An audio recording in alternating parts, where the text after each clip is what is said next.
Krishna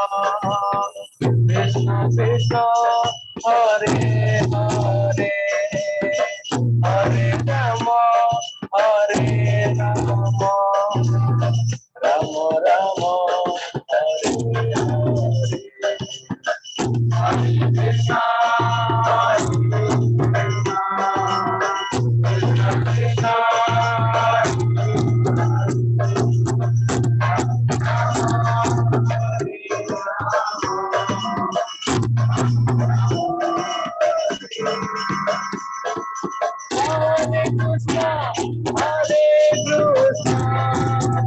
Krishna Krishna Krishna Krishna Hare Hare Hare Rama Hare Rama Rama Rama Hare Hare Hare Krishna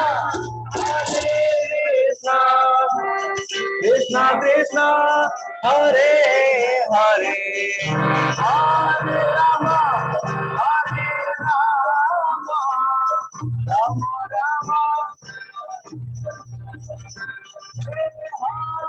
Krishna Krishna Krishna Hare Hare Hare Rama Hare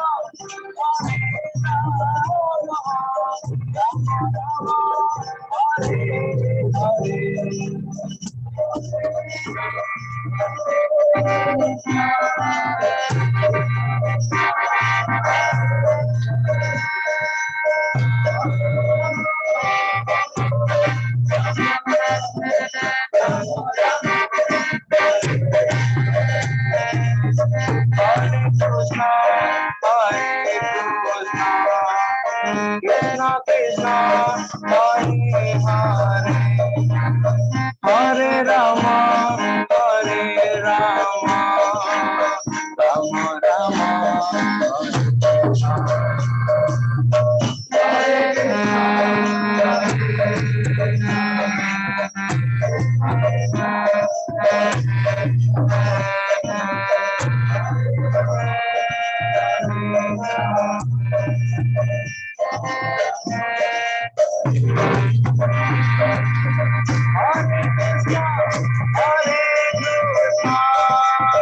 Krishna Krishna Hare Hare Hare Rama Hare Rama Rama Rama Hare Hare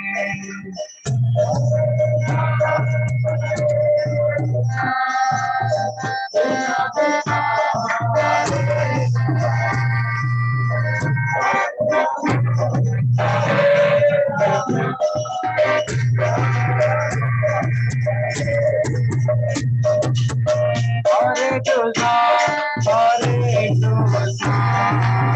Krishna Krishna Hare Hare Hare Rama Hare Rama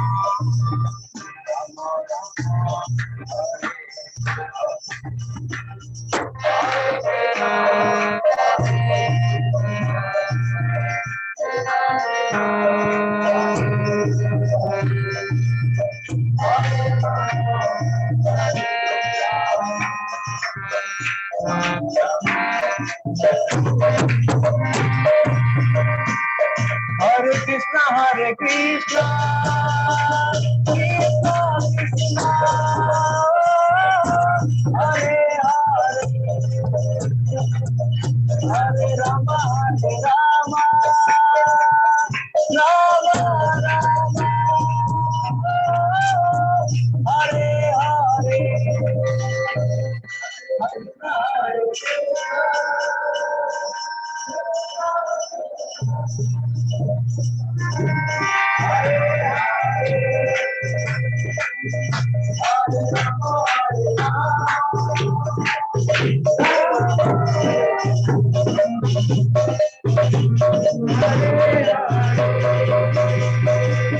Hare Krishna Hare Krishna Krishna Krishna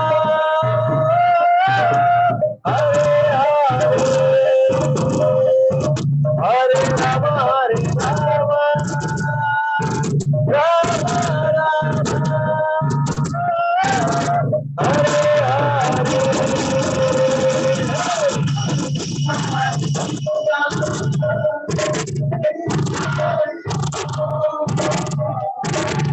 Hare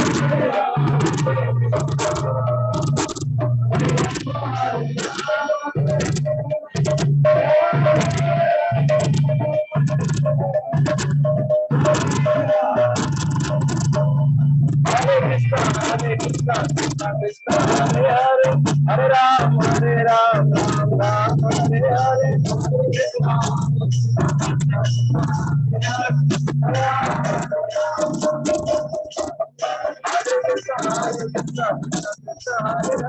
Hare Ram, Ram Ram, Hare Hare.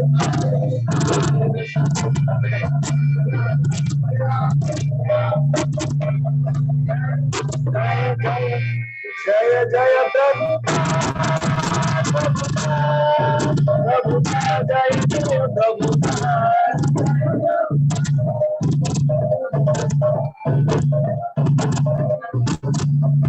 Jaya Jaya Prabhupada, Prabhupada, Prabhupada, Jaya Jaya Prabhupada.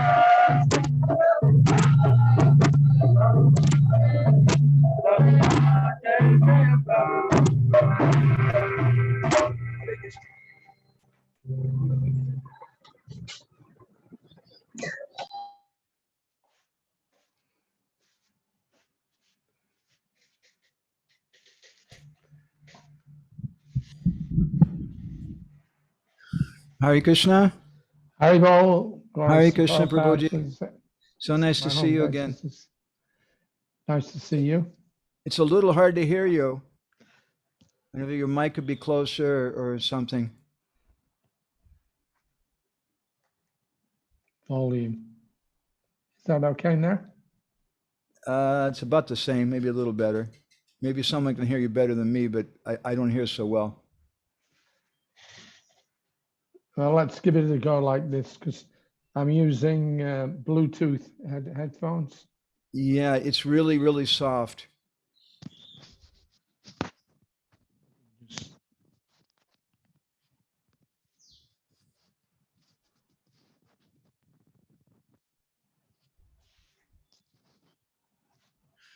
So Hare Krishna, while Hari Sari Prabhu's checking out his microphone, I just want to welcome him. And for those of you who were here last week, it was a really, really wonderful session. Very, very touching and inspiring to hear about Srila Prabhupada. It's a very important thing for us to hear about Prabhupada, and especially from devotees who are close to him. There are so many disciples, devotees who are initiated by Prabhupada, but many of them didn't have the good fortune to meet him.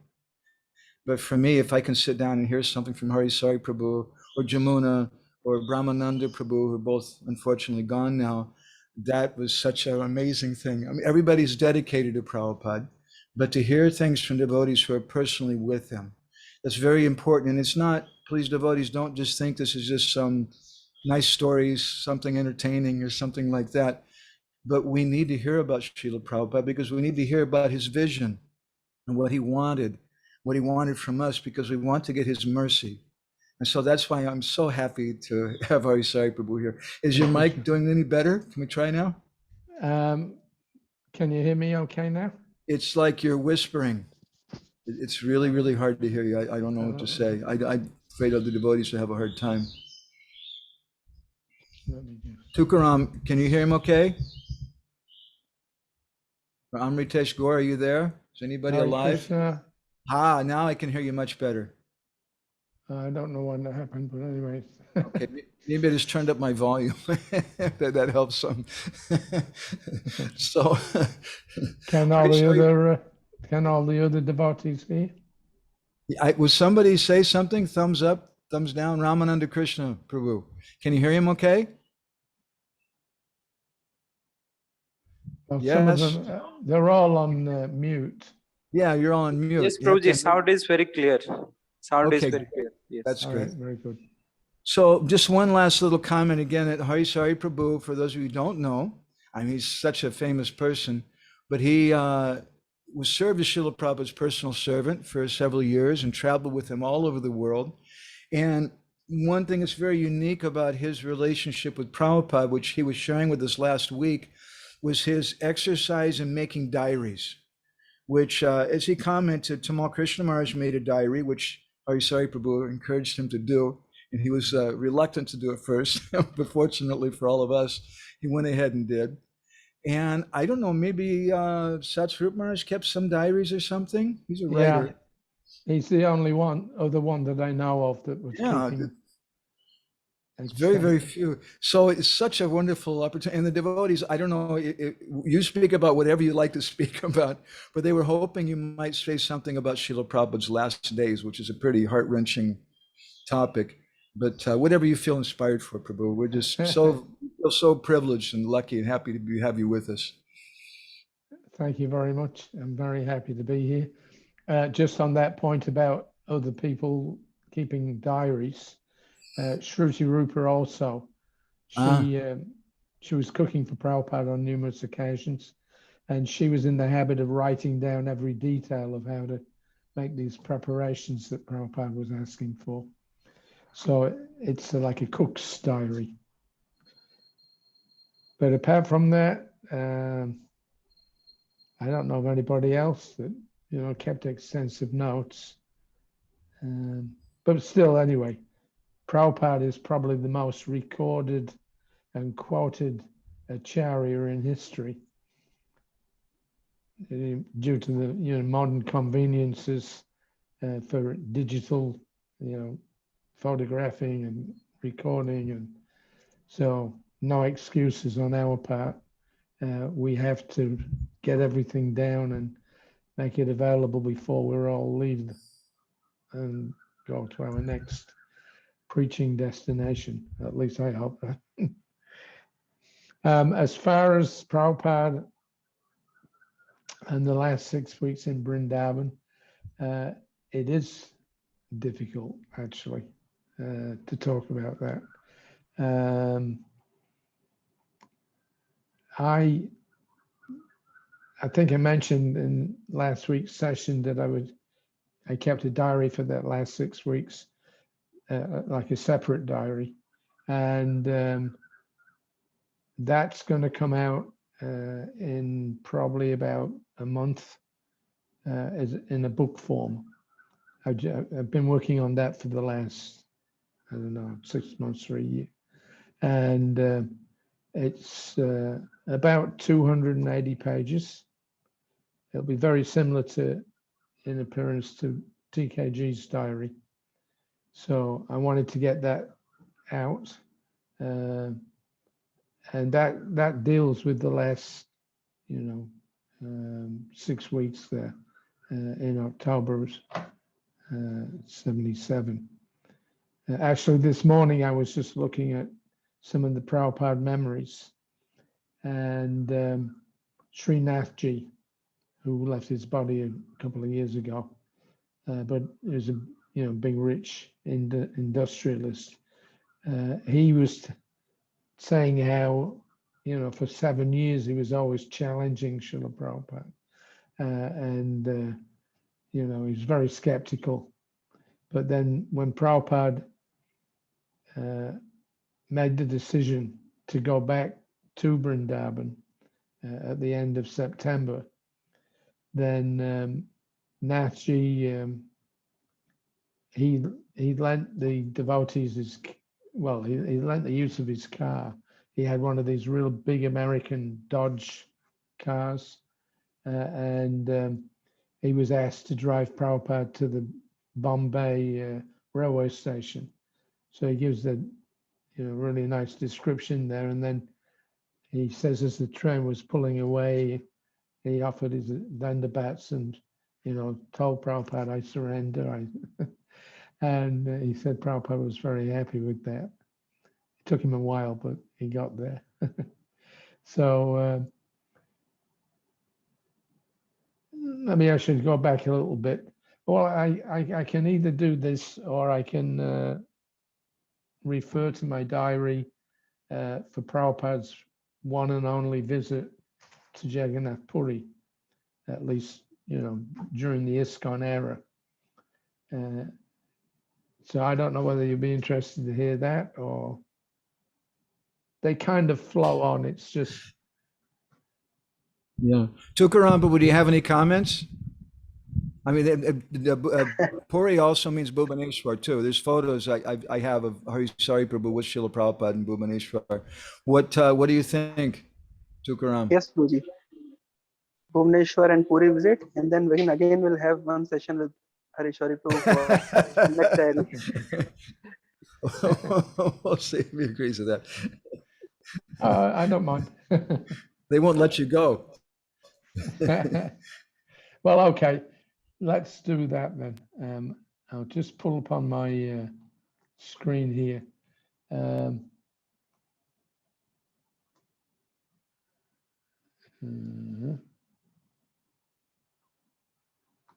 right, just one moment.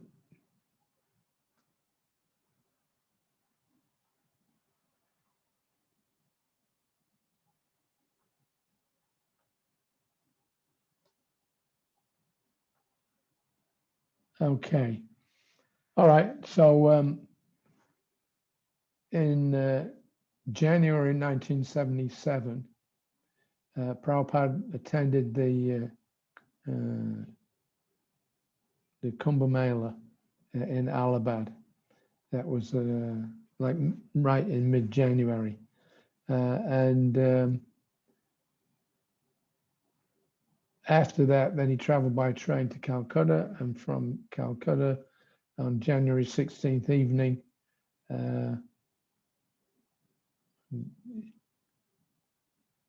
yes, Prabhupada took the train to Bhubaneswar. So let's see. Yeah.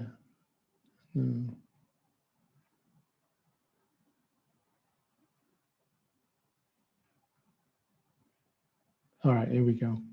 Prabhupada, as I say, took the overnight train from Allahabad to Calcutta. He stayed in Calcutta for a couple of days. There was an offer of some land in Panihati. So Prabhupada went out to see that. And then on January the 18th evening, then he took the train to Bhubaneswar. So that time, Prabhupada's secretary was Rameshwar Swami. Prabhupada had a system that, apart from having a permanent secretary, then any GBC man could book in with him and spend 1 month traveling with Prabhupada. So Rameshwara was actually, he only took 3 weeks, but he was the visiting GBC secretary for that period, mid-January to the end of January. And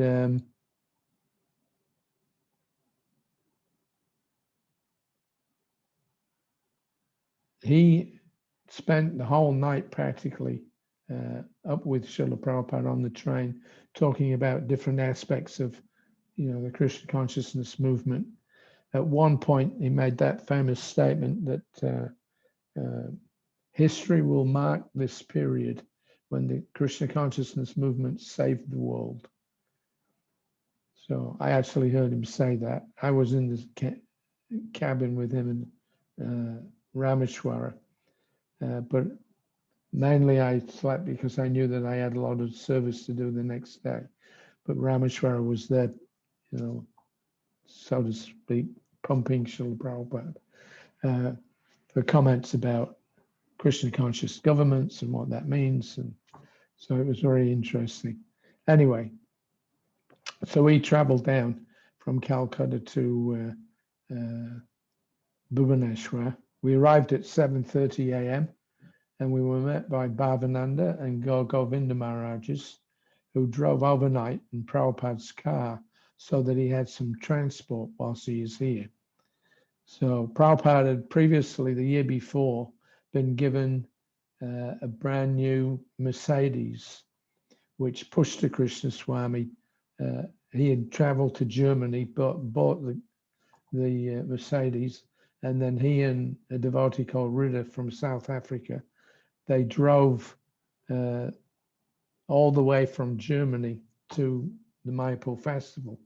to give Prabhupada this car. So Prabhupada was very pleased with it. But unfortunately, in those days, everything was so restrictive from the government side.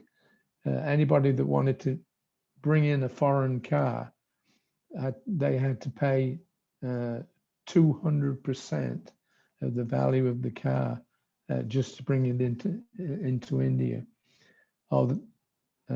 Otherwise, the alternative was that after 6 months, you'd have to drive the vehicle out of India, get what was called, it's like a license to be, to have a foreign car. It's called a carnet. So you pick up your carnet and then you could come back into the country, but it meant every 6 months you had to go out. So the devotees realized this is going to be a hassle. So they asked Prabhupada, Gagamuni Maharaj, he suggested that we take that Mercedes and sell it in Tehran because you could get a good price there. Because that was during the Shah of Iran's reign. It wasn't, Islamic at that time. And then with the money from this Mercedes, they were able to buy 3 brand new ambassadors. And Gagamuni had them fixed up. You've probably seen some pictures of that. There's several pictures of Prabhupada on the land in Bhubaneswar there with the car there. So one was for the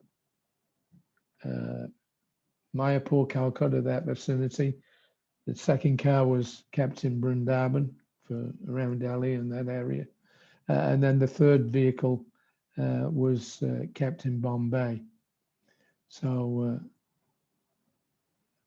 January the 19th, then Prabhupada and myself, Rameshwara, we took the train. Govinda Maharaj was with Bhavananda. They were up in Calcutta when Prabhupada was there. So they drove down in Prabhupada's car. I don't know what, it was probably about 8 hours. Maybe you have a better idea. Anyway, so we got that Prabhupada's vehicle, we drove to the land. And to get to our land, we drove through the town and out a little distance. And when we saw the land, immediately none of us were very optimistic about its prospects. It was this barren land, brown, this light brown soil. And there was nothing within apparently,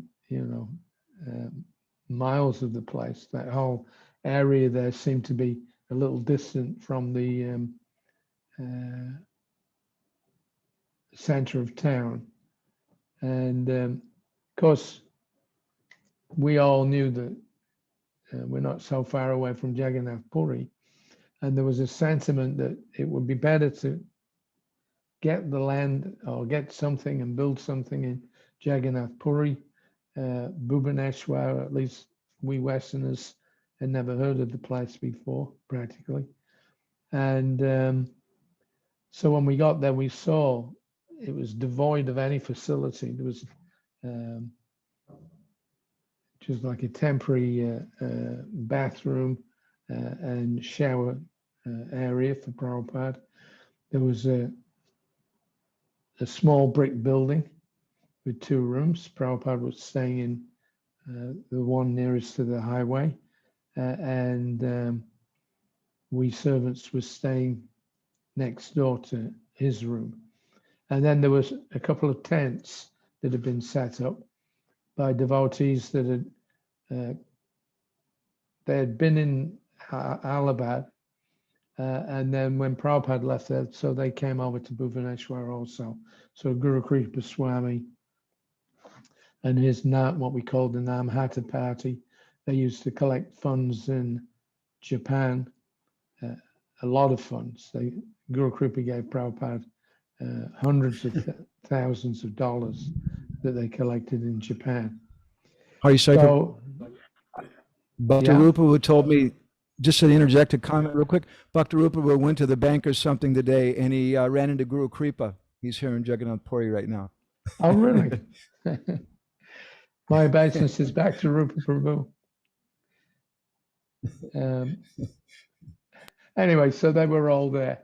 So when Prabhupada got settled in, the immediate discussion was, why develop something in Bhubaneswar if we can have something in Puri, because Puri is the main place.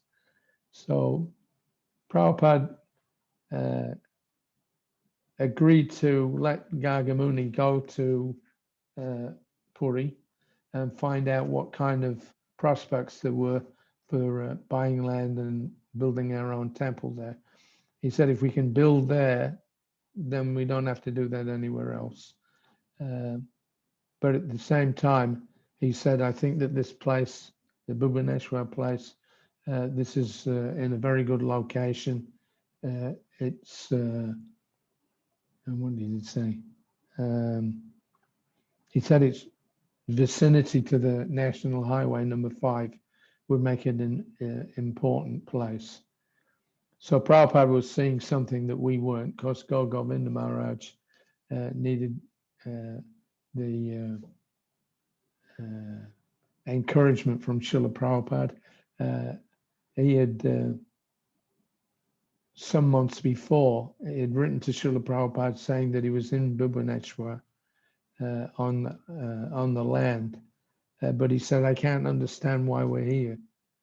He said, none of the foreign devotees want to come here because they expect, at least a reasonable place to stay, good food, kirtan, association.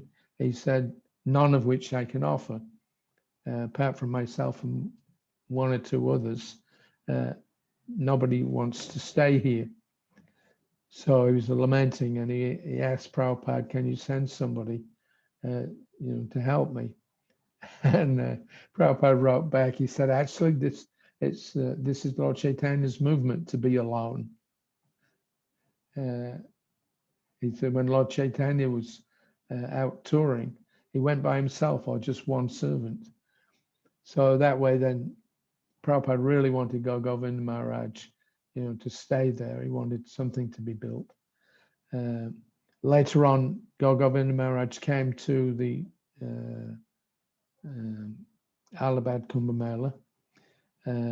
Prabhupada had suggested that if we get a place there in Bhubaneswar, we could build some, not exactly a replica, but something similar to the main Jagannath Puri temple.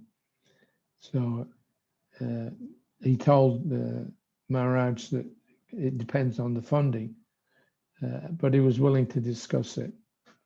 So anyway, we got settled in, and the next day, January the 20th,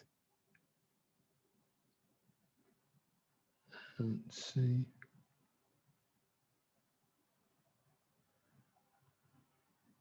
So there were two buildings. One was a temporary temple, and the other one was where Prabhupada was staying in his quarters there. I'm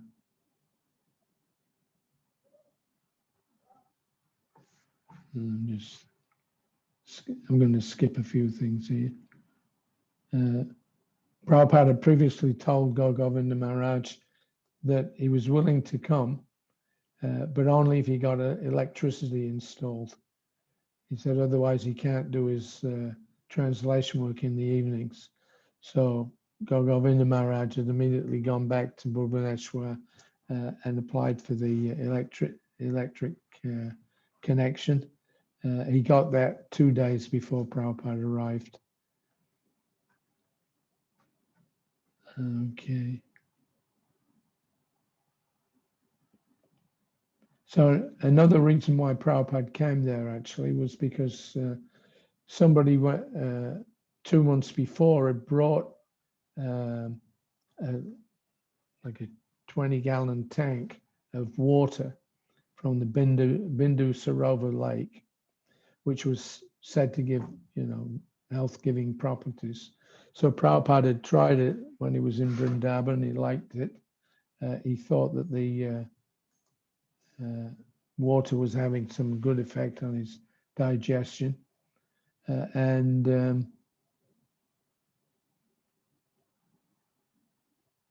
Let's see.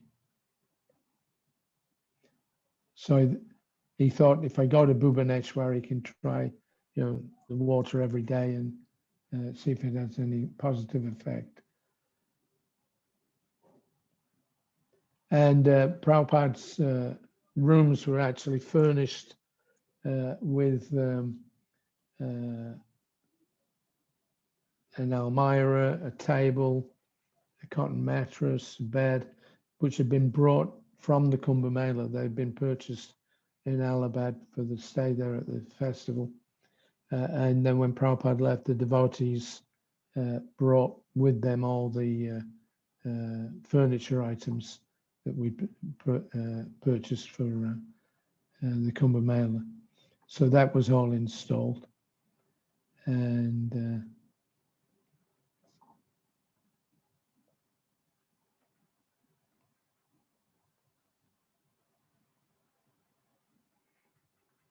so Prabhupada instructed Gaur Govinda Maharaj that he may begin advertising an evening program, and he would meet with any interested persons that come along in the afternoons.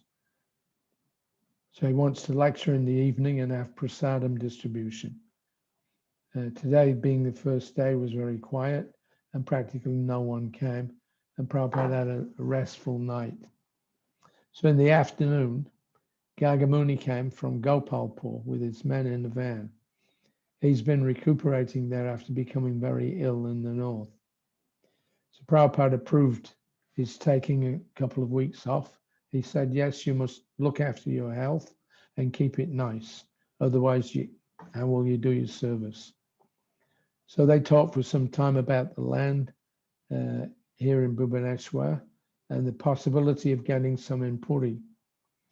In view of the obvious enthusiasm of the devotees, Prabhupada agreed to the idea that we could build a smaller center here in BBSR and a larger one in Puri if we can get some suitable land. It was agreed that Gagamuni would go to Puri tomorrow and find some land, and Prabhupada would go and look at it. So we were all very excited at the prospect because Prabhupada had vowed not to go to Jagannath Puri, where he hasn't been since 1958, because he said the temple will not allow his disciples in. So he was not going to go there. But he relented if there was a possibility of getting our own land and building our own temple there.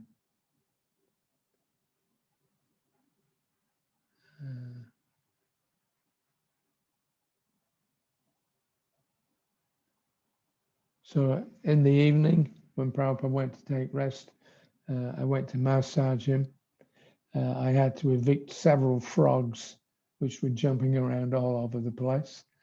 They weren't so much of a disturbance, but I was afraid that their presence may attract some snakes to come into Prabhupada's rooms. So I threw them out the door.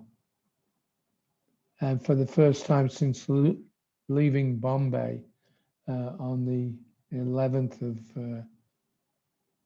January, Prabhupada got up and continued his translation work. So he was just getting towards the end of the 9th canto.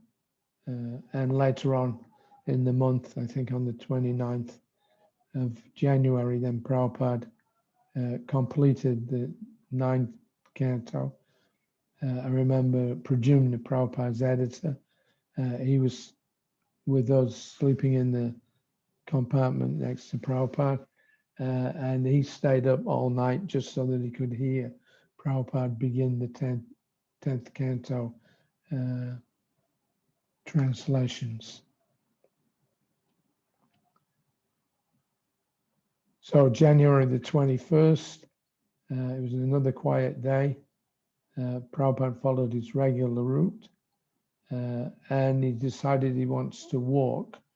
And in the morning, we went out to the Bindu Sarovar, which is in the center of Bhubaneswar. It's a medium-sized lake with a temple to Lord Shiva at one end in the style of the Puri temple, but it's smaller. But the road goes all around it, and there's no path for walking. So Prabhupada didn't consider going around that area was not really suitable for his morning walk. So in the morning after breakfast, Prabhupada is resting in the sunshine on a small uncovered veranda. It was just a bit wider than a mud path at the end of the building. There's a steel frame portable settee with a vinyl reddish covering, which folds out to make a bed. And I put a sheet on this and Prabhupada rested there. So then in the afternoon, the word started getting out. The devotees were going out advertising that ISKCON's going to build a new temple in Bhubaneswar. And there's a panel going on leading up to the actual installation,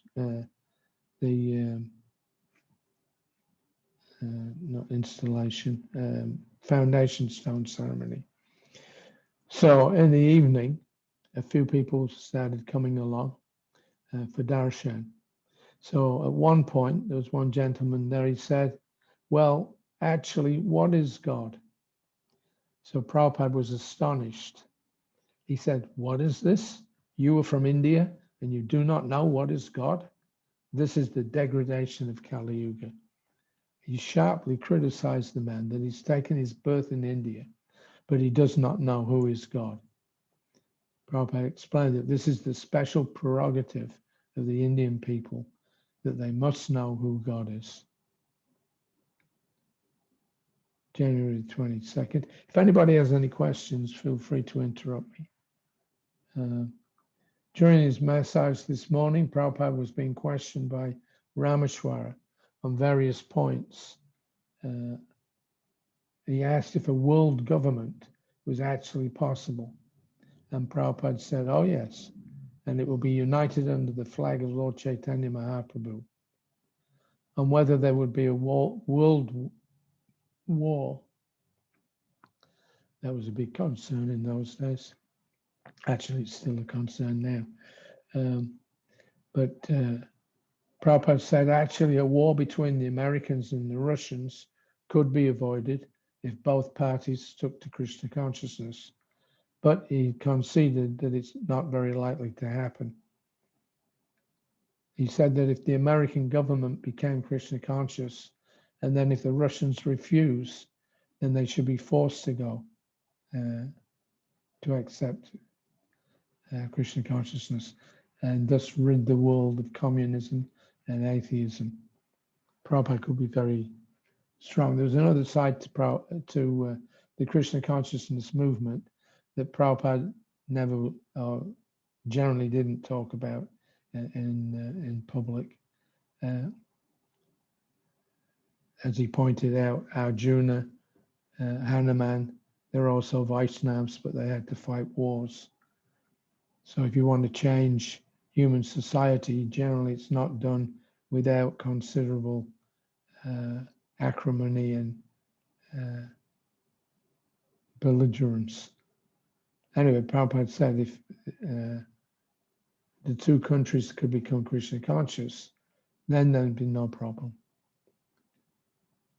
So Prabhupada, Rameshwara, he had a small, I think it's a monthly booklet called Reader's Digest. And it was kind of like a topical magazine, different articles about different things. And Rameshwara had gotten one Reader's Digest, which was talking about reincarnation. So he bought it to see what they'd written about it. Rameshwara said that for this kind of magazine to put out such an article means that there is a big interest in public about such esoteric topics. So in the 70s, being a vegetarian, you're a weirdo. and this idea that reincarnation, etc. That was for the general people. They had no idea what it meant. In India, everybody knows, but in the West, if you started talking, I had practical experience before I joined the temple, that if you started talking about the possibility of reincarnation, then people would think you were actually cracking up. So anyway, Reader's Digest had done some research. According to their statistics, there was a 25% increase in church attendance in America, although the churches themselves didn't know what the reason for it was. So I asked Prabhupada, is this due to our doing Sankirtan in the streets, that the atmosphere is becoming purified and therefore people are becoming naturally attracted to higher philosophical subjects? Prabhupada confirmed it. He said, yes, it is due to the Sankirtan movement. Although they do not know that the Sankirtan movement is the actual cause, this increase towards spiritual or religious life is due to our presence.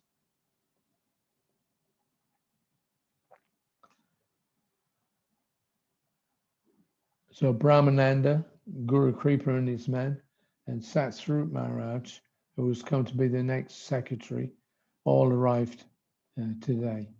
Guru Kripa gave his final summary report from the Kumbh Mela. He said the devotees had continued to distribute several thousand books a day after Prabhupada had left. But then the weather turned and it poured with rain. And so they decided that little else could be done. And they came here to be with Prabhupada. So Gopal Krishna actually, he had supplied Prabhupada at the Kumbh Mela the first print of 30,000, I think it was Topmost Yoga System or one of those small books. So they finally got something translated into Hindi and they started distributing. And Prabhupada was very happy to hear that they'd sold nearly 30,000 at the Kumbh Mela. So in the evening, he gave his first lecture with 150 to about 200 people attending. During the questions period, one gentleman asked, so what is Krishna? What does Srila Prabhupada mean by Krishna? Prabhupada got very angry with him. Just see how degraded is this man, he said loudly. And he again preached to them that you're an Indian, you must know who is Krishna. So that was the second night running. Prabhupada got this question about who Krishna is. So he was a little shocked that even in India now that people have no understanding who the Supreme Lord is. But Prabhupada was generally very, very well received. About 200 villages gathered and took prasadam. So Prabhupada was greatly pleased with the program. So January 23rd, Rameshwara left today. Satsvarup took over as secretary, who'll remain until the Mayapur festival.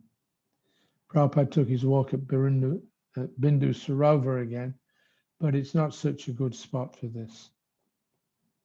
So in the afternoon, some men came from a Bombay film company.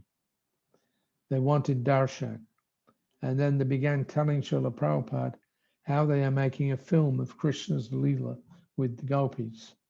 So could he kindly give his blessings for making the film? And they added, and we could also give some message of special thanks to Prabhupada at the beginning of the film. So although they were trying to say that they wanted to give public recognition to Prabhupada for his work in popularizing Krishna, and as pious man,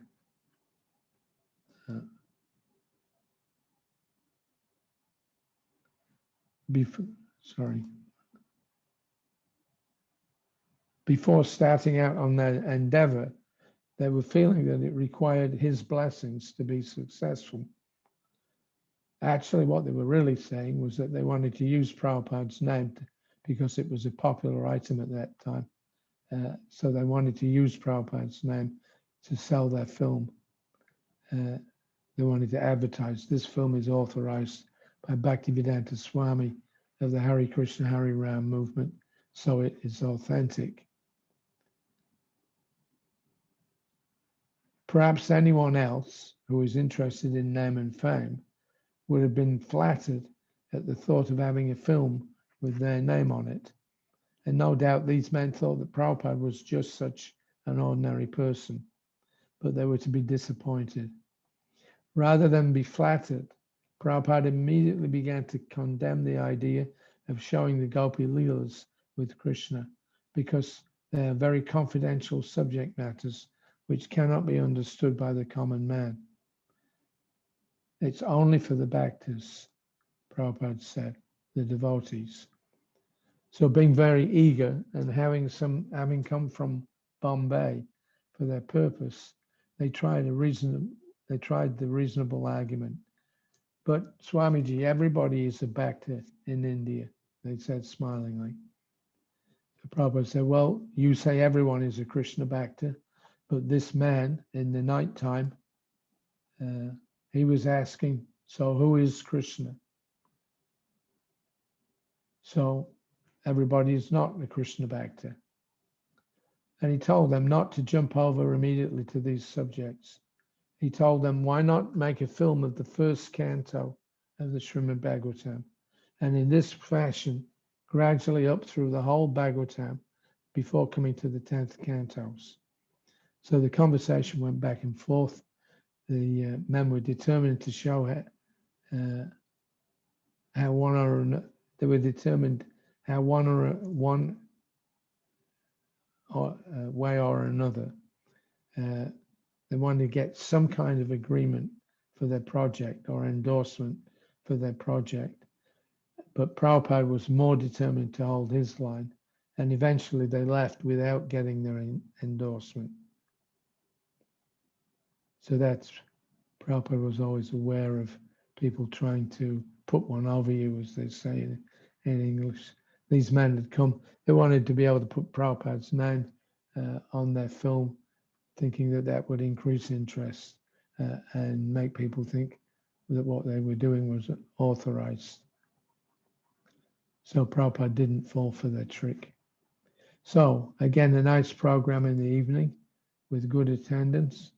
And Prabhupada spoke in English with Gaur Govinda Maharaj translating into Aryan. So the next day, January the 24th, was an interesting trip to the zoo. Bhagavat had arranged for Prabhupada to have his walk at the local zoo. Prabhupada wasn't keen, but he went, as we've not yet found a good place to walk. So when we arrived there, we first went to the big cats section, where there were 2 cages side by side with lions in them. A whole family was in one of them. And from Prabhupada's reaction, it was obvious that he was not happy to see them locked up in their tiny cells. And so he didn't linger very long. Still, he did point out that although they are very powerful, ferocious animals, they were living peacefully together. He knows who his family member, Prabhupada said.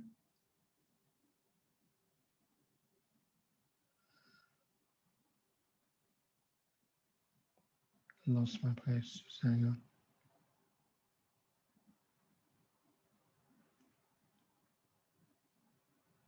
Sorry, my cursor jumped.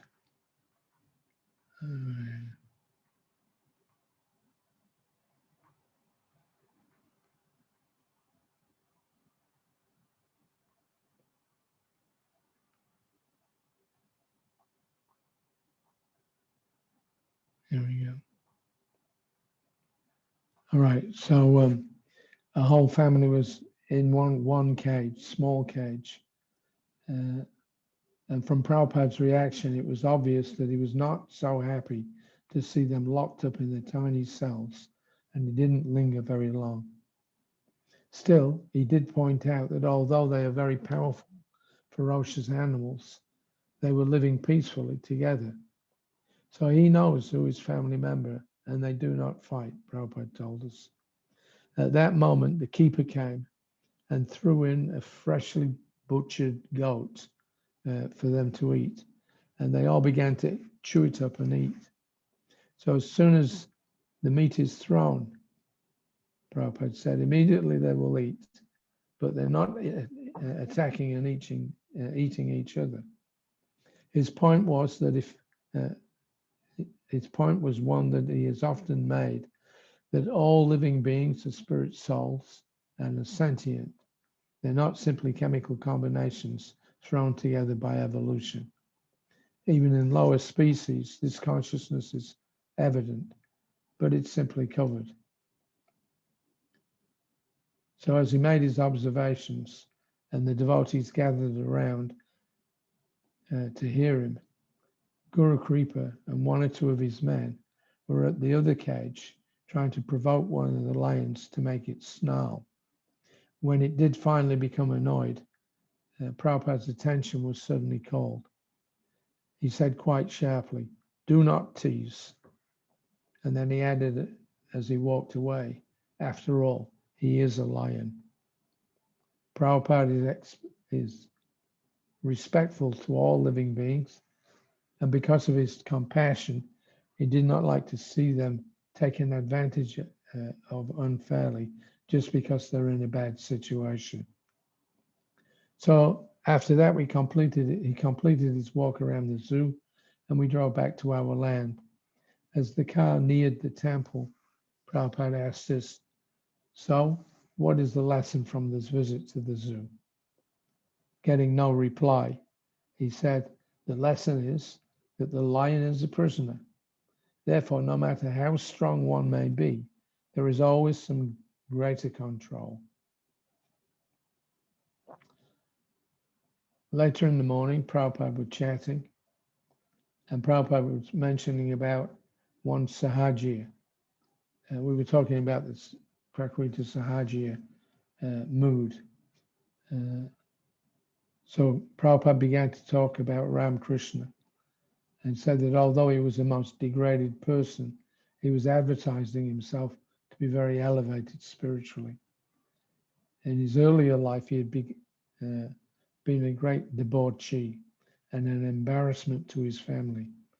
Then after having too much sex, he became impotent. So then he began to advertise that now he has reached the most spiritually advanced stage, where he sees that his wife is a mother and he has no sex attraction for her. Actually, according to Chanakya Pandit, one who is intelligent sees all women as mother except his wife.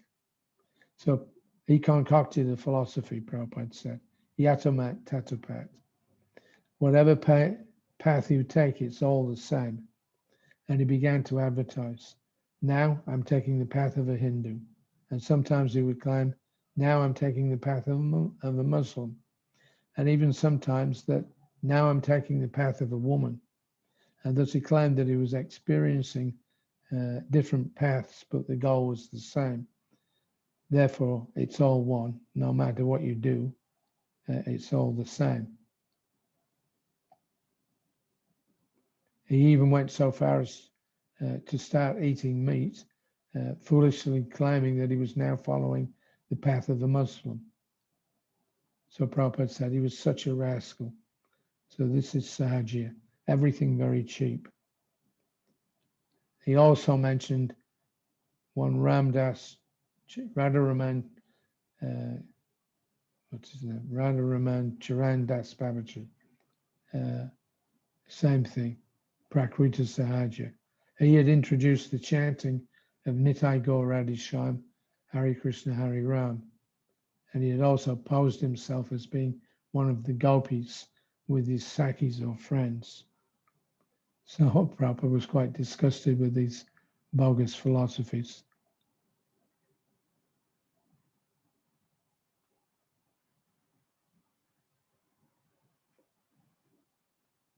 Okay, so the next day, that particular day, the 24th, Gargamuni had actually gone to the city to see what was available, lands, etc. And Prabhupada, just 1 minute.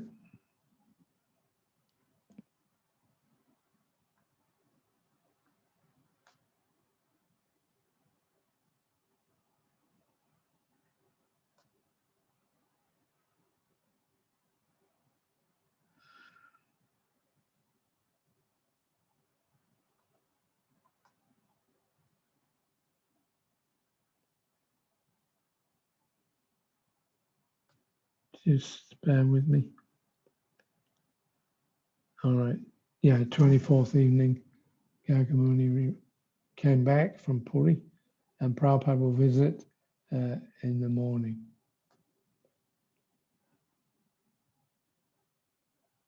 Here we go.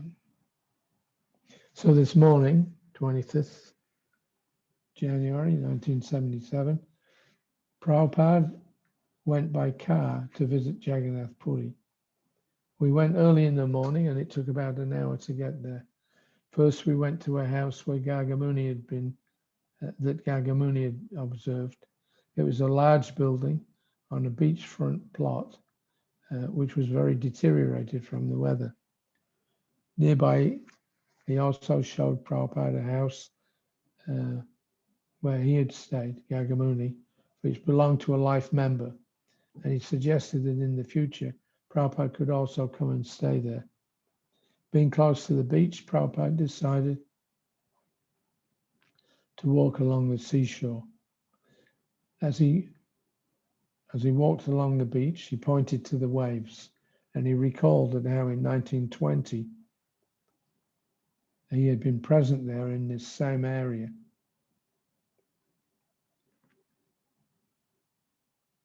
And he had been jumping in the waves. So he said, now I am the same person, but due to this change of body, I'm walking with a cane. So he said, this is proof that life is different from the body. So after only a short walk, we returned to the car, and Gargamuni drove us out to another plot of land, which apparently the government has offered us. It's right out on the outskirts of town and was very open and desolate. And Prabhupada was not interested to even get out of the car for a closer inspection. Then we went to see,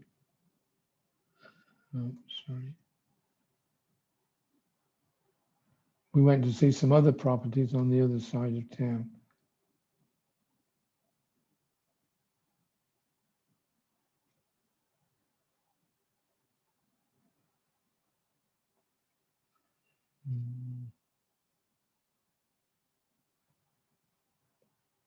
So Puri is much like a small seaside town, and many people were walking up and down on the beach and bathing in the sea. There was one strip of seafront which was lined with hotels and guest houses. It's very reminiscent of older British seaside resorts where people go to have a quiet time and regain their health. And indeed, this is the way that Puri is advertised nowadays. Although, the way Puri is advertised nowadays, rather than as a holy dam. So there was an incident when we left, actually, and to go back to Calcutta after the installation ceremony. Prabhupada had gone by train from Bhubaneswar up to Calcutta, and there were three or four young men that were getting on they got on the same carriage, and they were very boisterous. Just let me get a drink. My throat is cracking up here.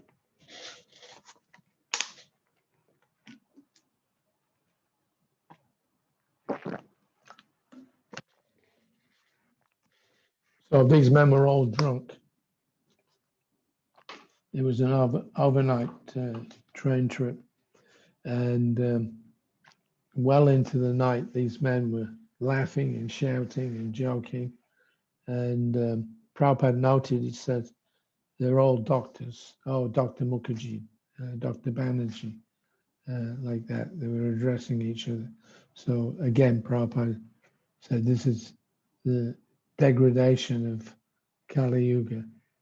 And they'd obviously gone there to Jagannath Puri not for a spiritual purpose, but to have a so-called good time. So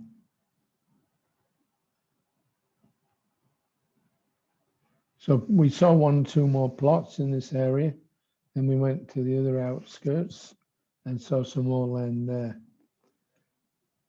Prabhupada showed some interest in 1 or 2 of the places, and Gargamuni will pursue them further. Then we drove to a beachfront hotel called Tourist Bungalow Number 1. Now I understand that that name has been changed in the last 20 years or so. I haven't gotten it written down which was the former name. I mean the new name. But anyway, there's this place, Tourist Bungalow Number 1. So to get there, we went through the main street.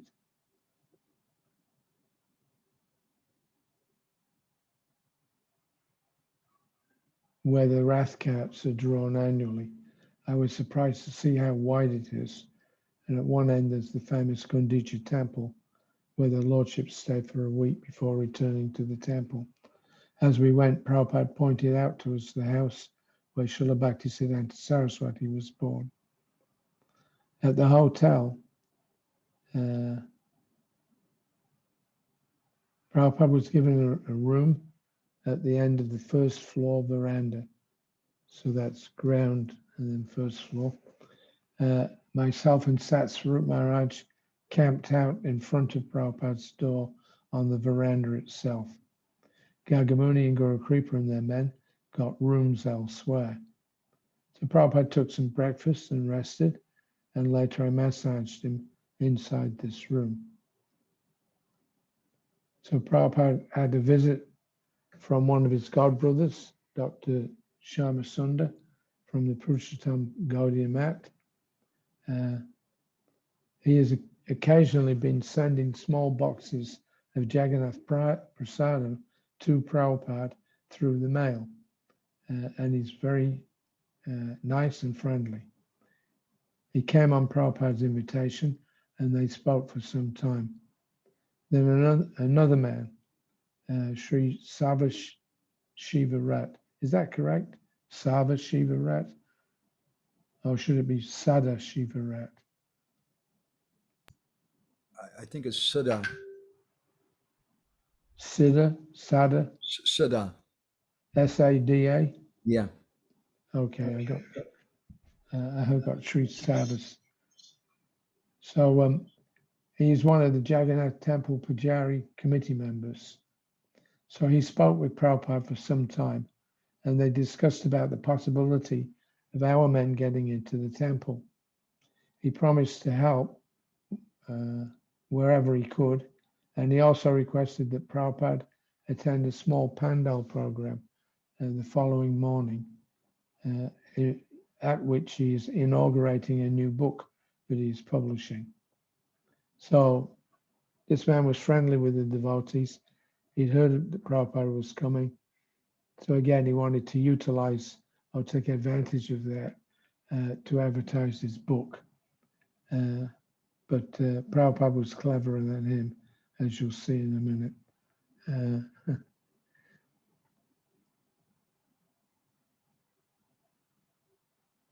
So because Prabhupada agreed to stay for that program the next day, he decided to remain there in Puri overnight. Because of this arrangement, Pradyumna and I travel back to Bhubaneswar on the regular bus to collect buckets, towels, soap, fresh clothing, etc. We went by rickshaw. from Bhubaneswar station to our land, but travel back again with the Namhata van. So it wasn't till early evening when I arrived back. Again, sat through myself, slept out on the veranda in front of Prabhupada's door. So that was the first day there. We were going to go back the same day. Then this man popped up, Sadashiva Rat, and made this invitation. So Prabhupada thought it was a good opportunity to do some preaching there. So on January the 26th, in the morning, Prabhupada was talking with Pradyumna and Satsvarup about future translation work. And he suggested that they too cooperate together to produce the Padma Purana. Pradyumna could do the Sanskrit and Satsvarup could assist with the English editing, and then Prabhupada would add the purports. Prabhupada explained that there were many other books that he would like to do, but if he has to translate all the Sanskrit himself, it would be too much. He wants Pradyumna to translate the Sanskrit before it comes to Prabhupada, so that he may concentrate on adding in the purports. This is something that Prabhupada had mentioned to Rameshwar on the train, that what books he would, he gave a list of books that he would do after the Bhagavatam is complete. The Padma Purana was the first, and then he listed several others, including the Vishnu Purana. So this morning, he was trying to encourage, particularly Pradyumna, to take some initiative in helping him with his book production. He has been trying to get him to go ahead of work ahead of him in the Bhagavatam and translate the verses to lighten his workload. But Pradyumna is notoriously slow and unorganized. I was just in touch with him actually last week. He's living in the Bhakti Ashram in New York.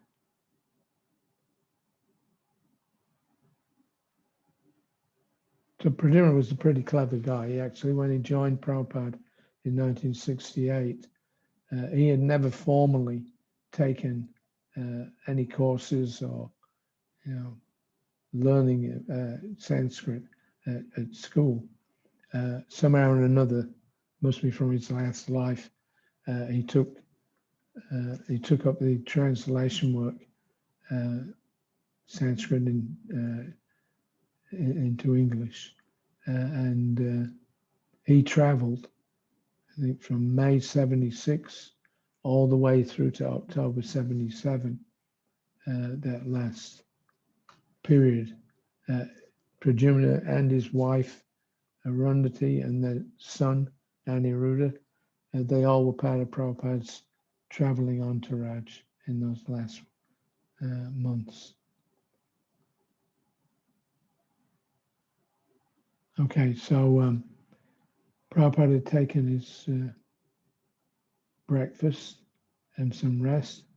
Then he called me in to ask what I thought about him bathing in the sea. So obviously we all thought that it would be a very good idea, as the seawater is supposed to be good for health, digestion, etc. So he decided to try it, because he didn't need very much endorsement from the devotees. Prabhupada wrapped himself in a towel. He walked down to the beach, which was only 150 yards away, and leaving his towel on in the sand. Prabhupada was wearing his gamcha, so he stepped carefully down to the water's edge. So all the members of Guru Krip's Namhata party, they had been bathing in the ocean just before that. So when Prabhupada came down to the seashore, everybody got really excited, and they all came and formed a circle almost a circle around Srila Prabhupada. And along with the Namhata boys, there was Bhagwat Das, Jaidama Das, the Sydney Temple president, who had turned up and who had a camera, and he filmed the whole event. So Prabhupada was standing at the seashore. As the water came in, it rose and swirled around his lotus feet, almost up to his knees, and then it ebbed back out. So as Prabhupada stood, you know, when you're on the edge of the shore and the waves come in and then the sand starts to move out from under you. So it's kind of like a shifting sands thing. So Prabhupada was standing there and I could see he was going a little bit off balance from the waves, the motion of the waves coming in and out. And so I took hold of Prabhupada's right arm with my left hand. Yes. And Prabhupada had scooped up a couple of palmfuls of water and washed his face with that and his head. So I also started to scoop up water.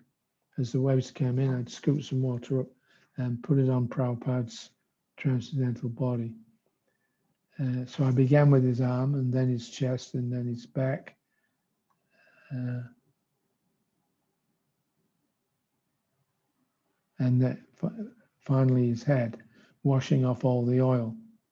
First of all, I did it, and then Guru Kripa's men came closer and closer in. On his prompt, they started chanting the Brahma Samhita prayers, and all the devotees started scooping up water and throwing it onto Prabhupada. And Prabhupada was laughing. The devotees were in ecstasy, and it was literally, you know, like a transcendental abhishek.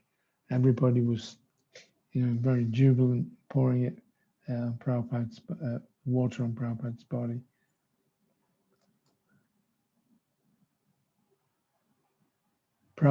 So Prabhupada scooped up some water and rinsed his mouth out, and as he spat it out, Guru Kripa reached forward and caught the water in his hands and immediately drank it, even though it was seawater. So Prabhupada saw him do that, and he laughed in appreciation. It was very reminiscent of the descriptions that we have of Lord Chaitanya having his water sports with his devotees. So, of course, we've never seen any photos of that occasion because Jaidama from Sydney, he had actually used up a whole roll of film in recording the event. But afterwards, Guru Kripa pulled his rank as a sannyasi in GBC. He told Jaidama, "You've got that film, give it to me." So Jaidama didn't want to, but he didn't also want to disobey a sannyasi's request. So he took the film out. He gave that to Guru Kripa, and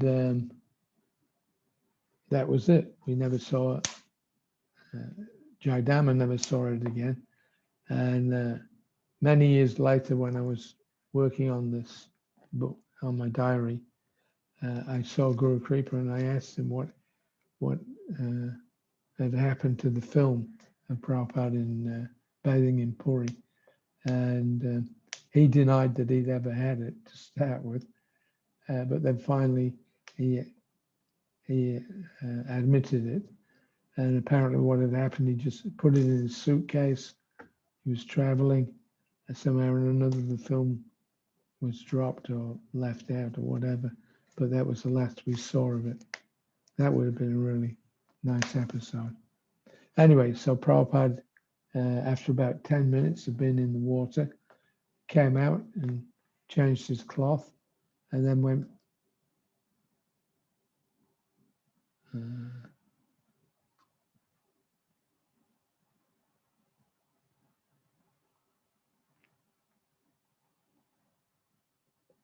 Then he went back to the hotel. So Nanda Kumar, he was another former servant of Prabhupada, actually. I think Nanda he did about a year and a half, the same as me on the party. So he's been assisting with the cooking in Bhubaneswar, although the main brunt of the cooking still falls to Palika and Narundati.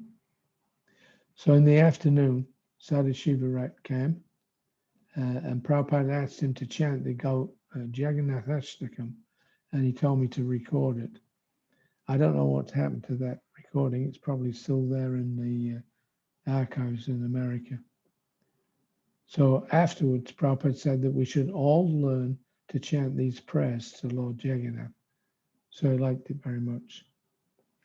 So there was some afternoon darshan, Sadashiva, and then at 5:30 p.m., we set off to a place called Satalahari Mutt. When we arrived, it was just becoming dark, and there was a small stage with a shamayana set up above it, and about 100 locals had gathered there with many local pundits were seated up on the stage.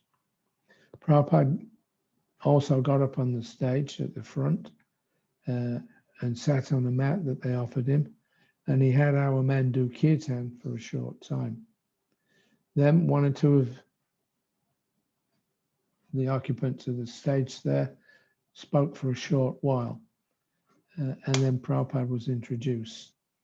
They passed over some copies of the book which was to be inaugurated. So Prabhupada looked at them and he put them to one side. Then he began to speak, and he gave a very nice lecture for the next half hour, mainly based on requesting the local pandits who were present at this meeting to try to help us to get us into the main temple. After all, Prabhupada observed, Jagannath is Sarvaloka Maheshwaram. So why the people from Sarvaloka cannot enter to have a darshan of Jagannath? He told them, he is Jagannath, and they should not try to make him Purinath or Ariyanath. At one point during the lecture, one or two of the pandits on stage got up and walked off towards a small temple, and some people gathered, and they began a fairly loud arati, playing gongs and bells. It did appear to me that they were making some kind of attempt to disturb the meeting as Prabhupada was speaking, but Prabhupada ignored it, because it may have also been that it was just arati time. So Prabhupada took advantage of the opportunity to preach on this point, that the Western devotees are just as good as any other devotees, and they should be allowed to have darshan of Lord Jagannath, who is the master of the whole universe. At the end of his speech, Prabhupada stopped and looked down to me as if to say, so, shall we go? So I shrugged and began to pack up the microphone, etc. Seeing Prabhupada about to leave, the pandit became a little disturbed, and he reached over to Prabhupada and said, the book, you have to inaugurate the book. So he handed a copy to Prabhupada. He looked at it if it were a minor detail, and he said, oh. So then he held it up and he said, this book is inaugurated. And then he put it down and got up from his seat and stepped down from the stage. It was actually quite funny. Prabhupada is completely transcendental and cannot be utilized for any other's purpose. His only purpose is to preach Krishna consciousness and to establish it throughout the world.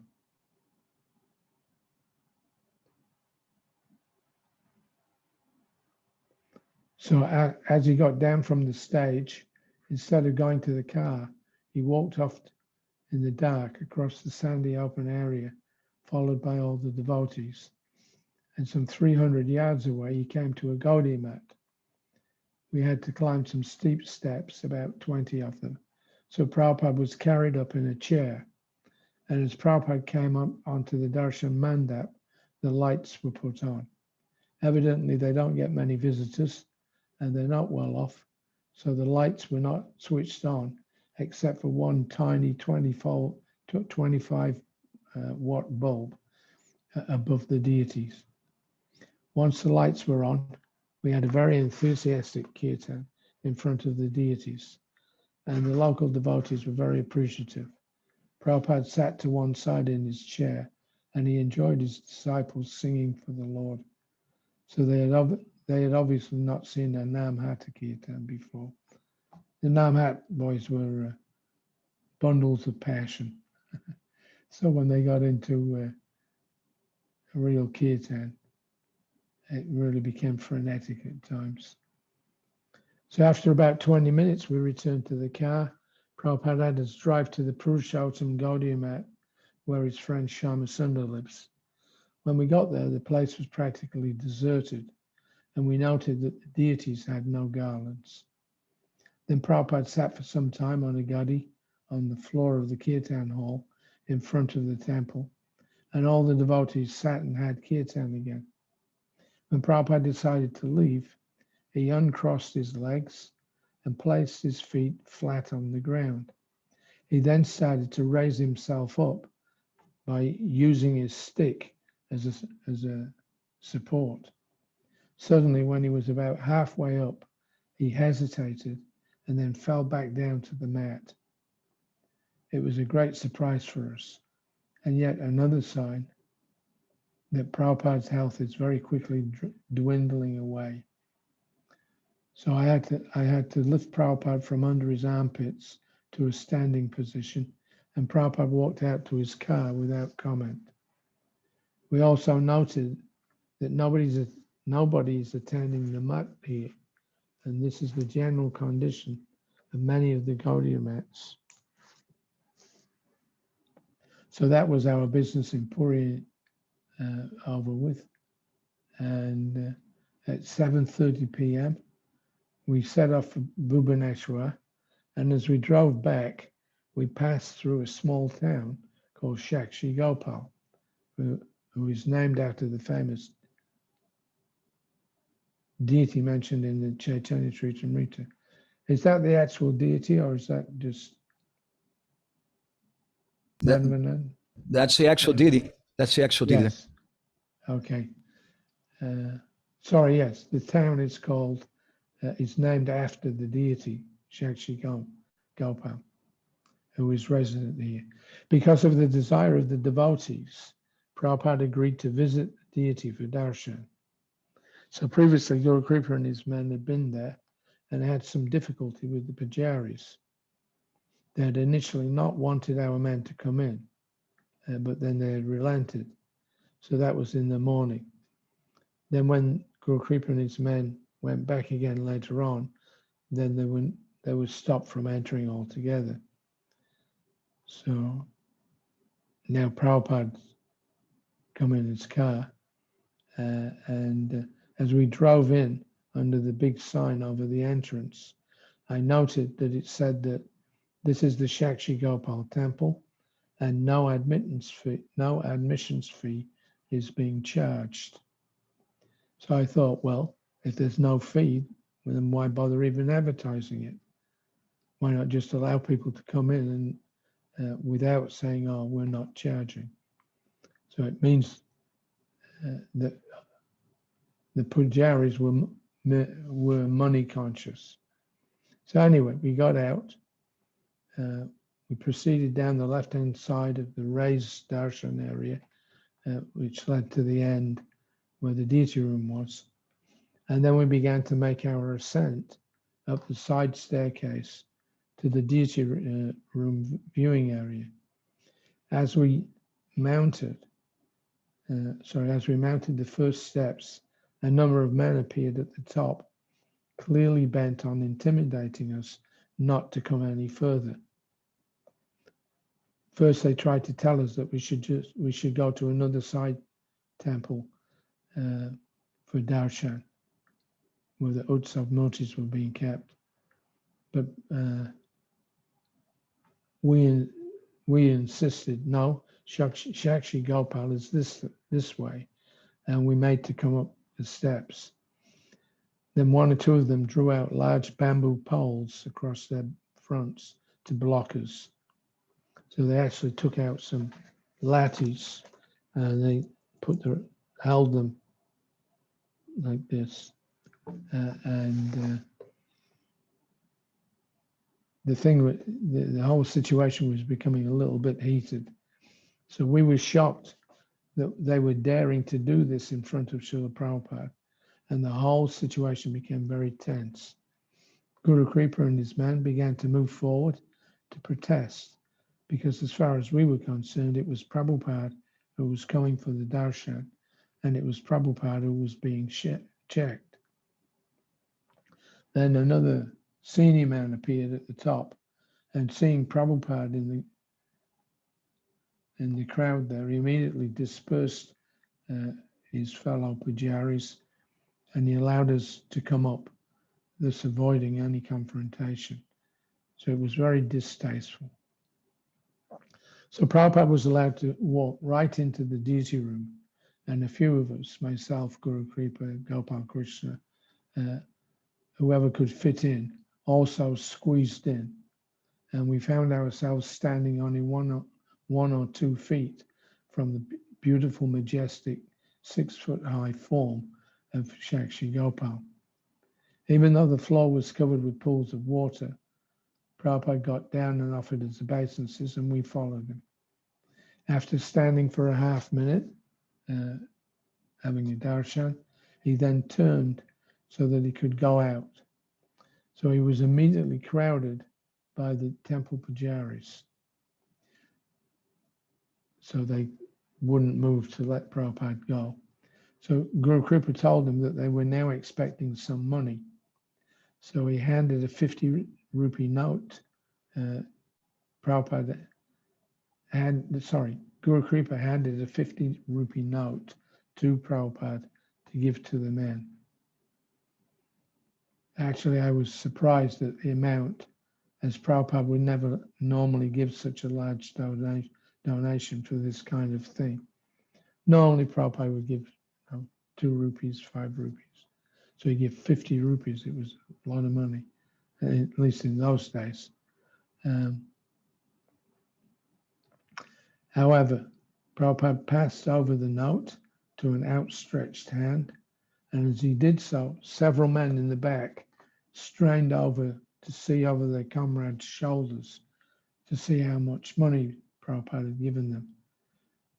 When they saw that it was 50 rupees, they became very agitated.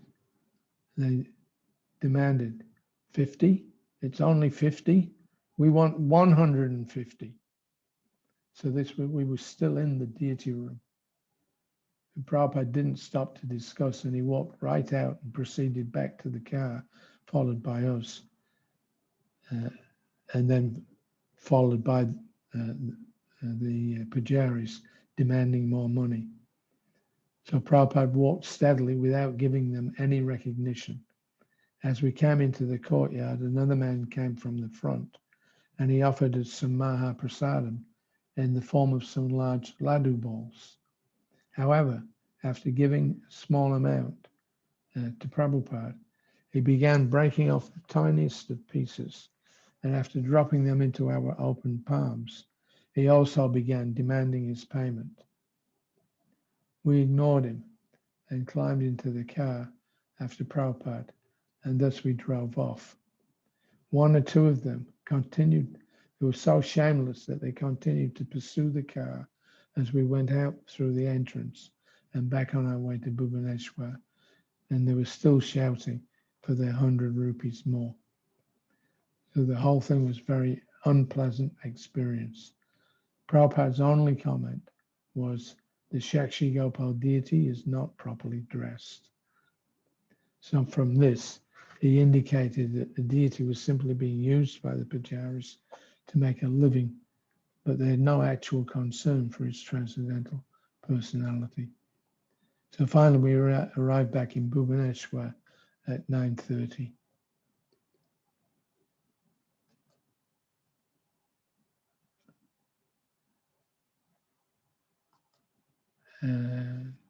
Okay, now how are we for time?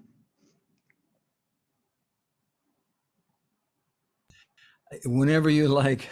Usually we go from 6 to 7, but I think you can keep going. They'll be very happy. Tukarami, any comments? Or Amrita Gaur, Amritesh Gaur?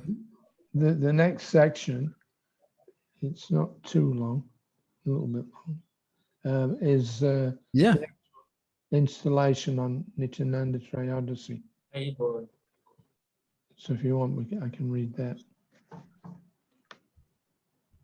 We are just Please. feeling like we are also going on that trip to Puri, and we are returning now. And we are with Prabhupada this time. Okay, so I'll plow ahead. So then the next, this is, I'm jumping ahead a little bit. I missed out some portion. I mean, that whole Shakshi Gopal thing was on the 26th. So now I'm jumping ahead a little bit. This is February the 2nd, 1977, Nityananda Trayodasi. So this morning on the walk, Prabhupada told, okay, Swarup Damodar had arrived. He'd just come from Manipur, back to Swarup Damodar Maharaj. He was a brahmachari at that time. So he went with the Prabhupada on his walk on February the 2nd.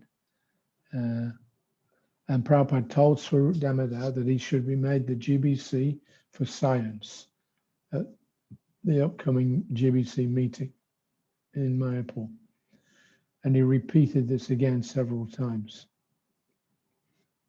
He's very, very enlivened at the thought of having Krishna conscious scientists going out preaching and using all their know-how for Krishna.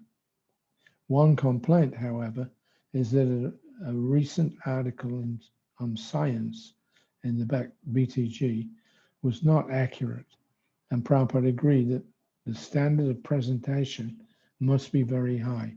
He said, in the future it will be taken as evidence, so it must be correct. It should be given, it should be just like the books.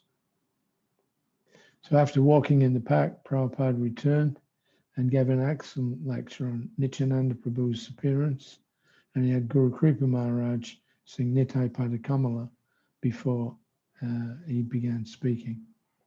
The theme of his lecture was how our movement is going on because we are surrendering to Nityananda Balaram, who is the original Guru. So nice talk. Prabhupada retired to his quarters, had his bath, etc., lunch, and oh no, sorry, that's not correct. No, it's a, so retract that last little bit, that came later. It's a half-day fast and all, and a feast. And at 11 a.m., Prabhupada came out to the pandal. This had been set up on the back half of the land, and it's quite large.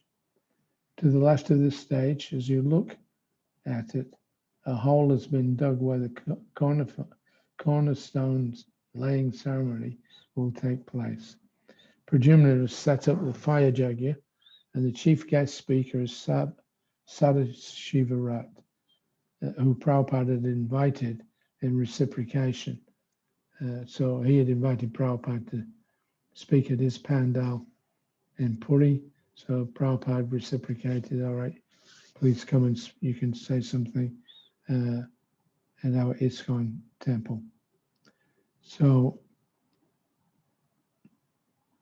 the chief guest is Mr. Nityananda Kanungo, who is here with his whole family. And actually, it was his daughter who had given us the land. After Prabhupada came onto the stage, Pradyumna Prabhu performed the ceremony and did the fire yajna. This was to put in the Sheshanaga, I think. So only a small crowd was in attendance, but throughout the day, at least 1,000 persons came and took prasadam, and Prabhupada was very pleased by this. He stayed for an hour in the morning, and then he went through his usual routine of massage, bathing, and prasadam. Then in the early evening, he came to the pandal again, and Prabhupada that is, and this time, instead of speaking himself, he allowed Sadashiva Rat to deliver a lecture. He went on and on and on for about 3/4 of an hour. And then finally he finished and we had a kirtan. So towards the end of his lecture,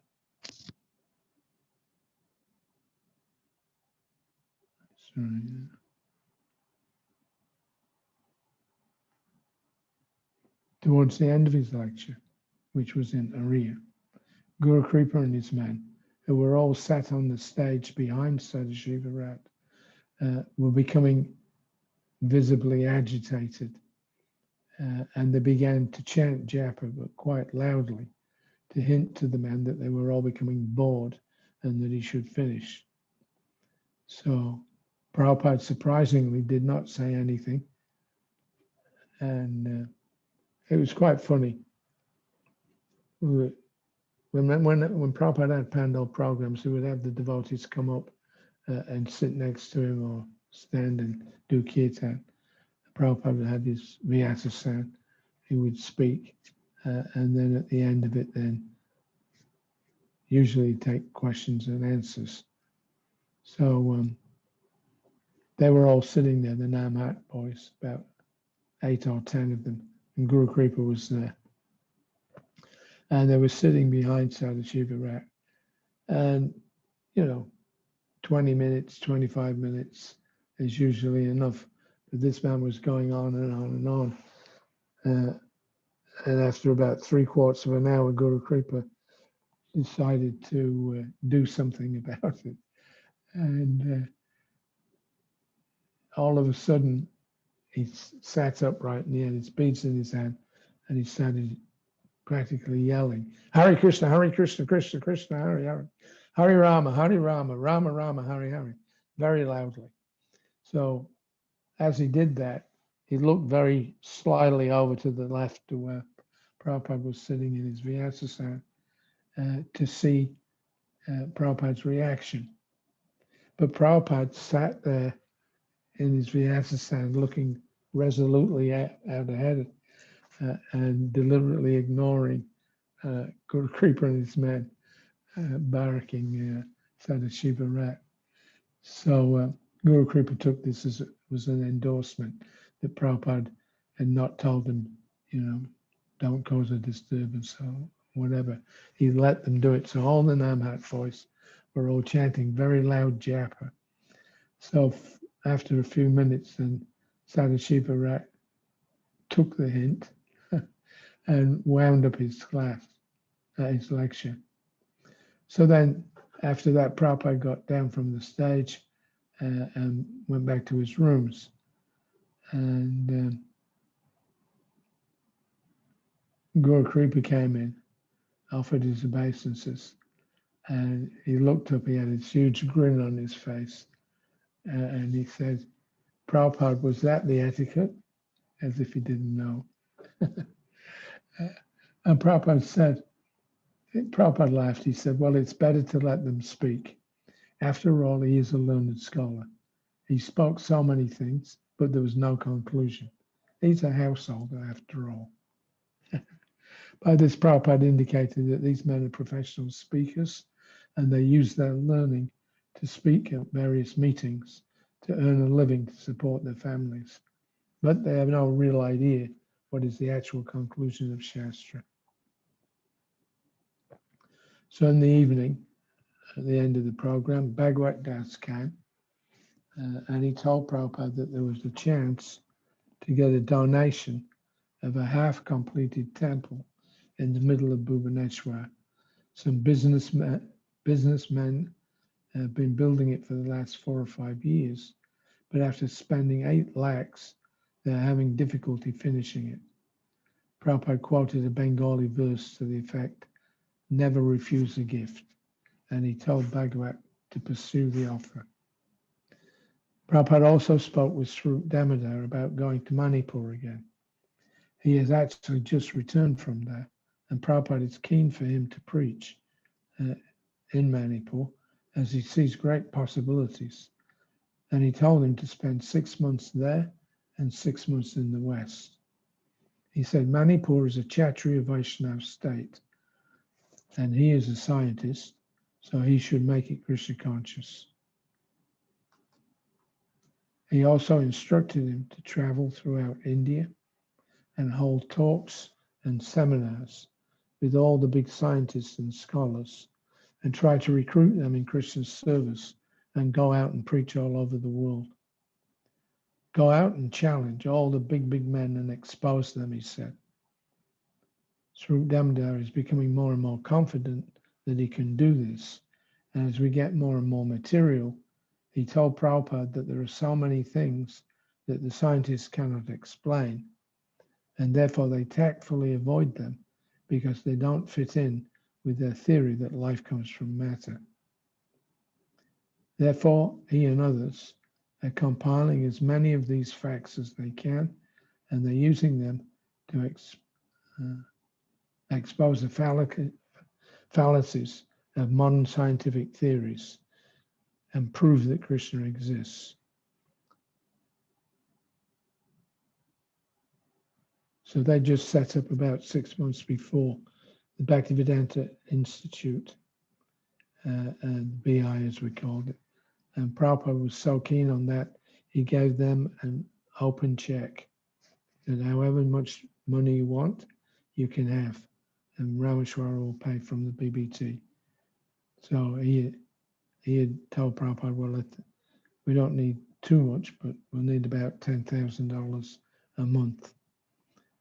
And Prabhupada said, you can have more, 20,000. So he said, we'll be okay for now. So that was Prabhupada's very dear project, was preaching to scientists and smashing the idea that life comes from chemicals.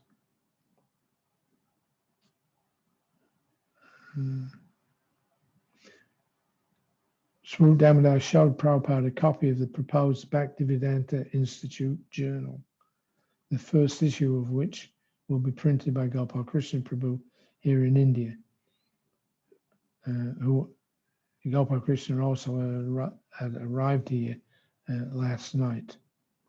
So the magazine is intended to be a quarterly, and the unedited version that Sri Damodar showed Prabhupada was 300 pages thick, but this will be cut down somewhat. So as Prabhupada preached about the scientists, he said, any man, whether he has a PhD or not, if he's engaged, if he has no knowledge of the soul and is considered mad. Sorry, let me say that again. Any man, whether he has a PhD or not, if he has no knowledge of the soul, he is considered mad, and therefore he has no credit.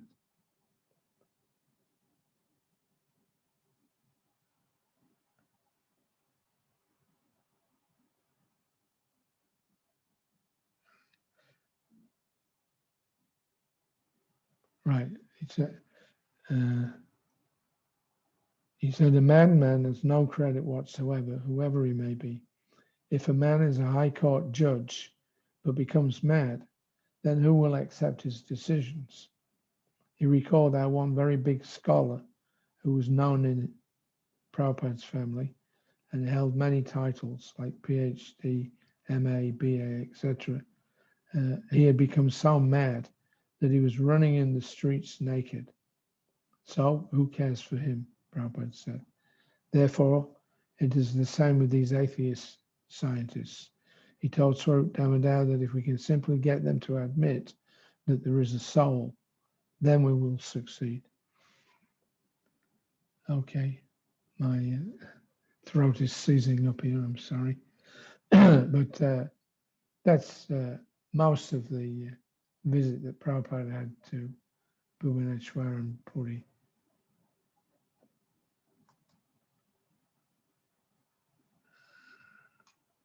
Yeah, so I'll finish at this point. And are we all right to take a few questions? Hare Krishna. Hare Krishna. Thank you, Prabhuji, for the beautiful narrations of the pastimes. How Srila Prabhupada went, came to Bhubaneswar, and from Bhubaneswar he went to Puri, and then now all the other pastimes in Bhubaneswar. It was so enlightening, and with we'll be there all the time with you and Prabhupada.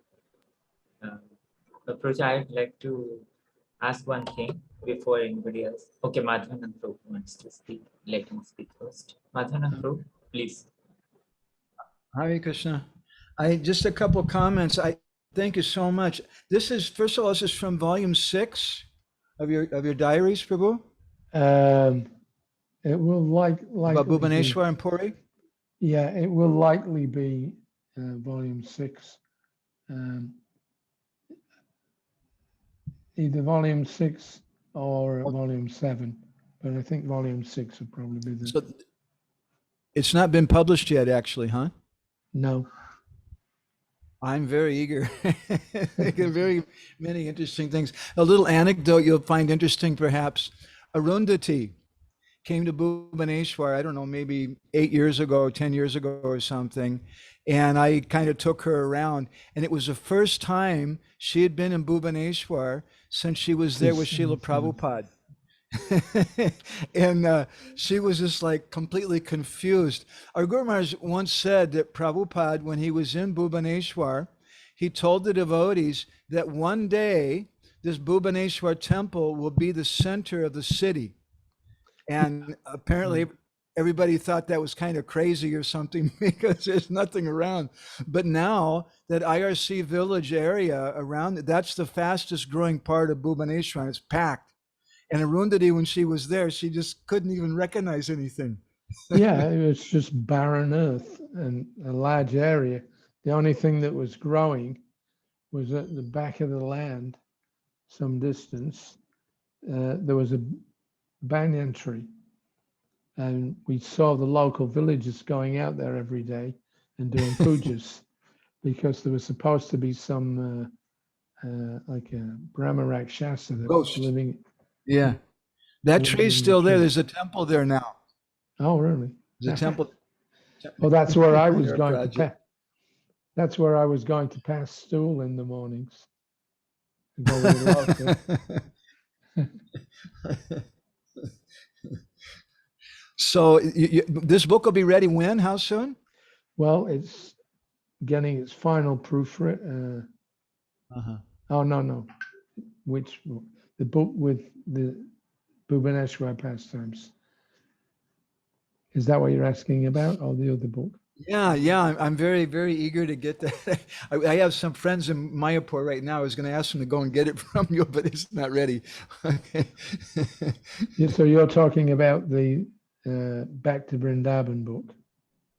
Well, volume 6 or 7, what you were just reading from tonight about Puri and Bhubaneswar. Right. That's, yeah, that information, I think it will, I try to calculate about 500 pages of volume, and that usually covers 2 months of Prabhupada's travels. So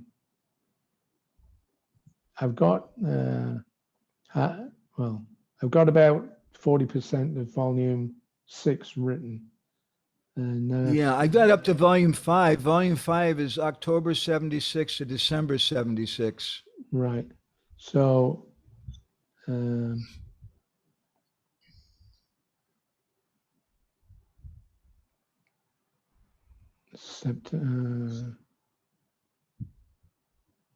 I'm just trying to calculate the time frames. Anyway, the next diary will cover from 1st of December till now. If I go up to the end of January, that's 2 months, but that will be bifurcating the rest, the later pastimes in Bhubaneswar. So I may only go in the next volume up to about January the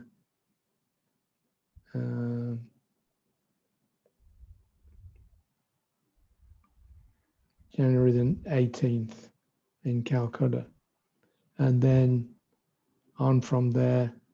So yeah, I think it's more likely that it's going to be in volume 7. Thank you. Prabhu, a quick comment I'd like to make too, if I can. Your diaries, I appreciate so much. And I've read so many books about Srila Prabhupada. There's a whole library of them nowadays. Yeah. But the books that you've written, for me, when I read those, I feel like that's really expressing the mood of a disciple. Whatever that's worth, I really, really appreciate them. I feel that very much, and I'm very grateful. Thank you. Thank you. Yeah, as far as when I first started writing, I'd never written anything in my whole life, except a few handwritten letters, and I had to figure out what voice to speak to the reader in that I wanted. On the one hand, I didn't want to be about me. And I had written to Sat Swarup Maharaj actually asking him for advice. What did he think? I sent him some sample, and he said, if it were me, I like to hear about your experiences with Prabhupada. He said, I've written my experiences with Prabhupada. So he said that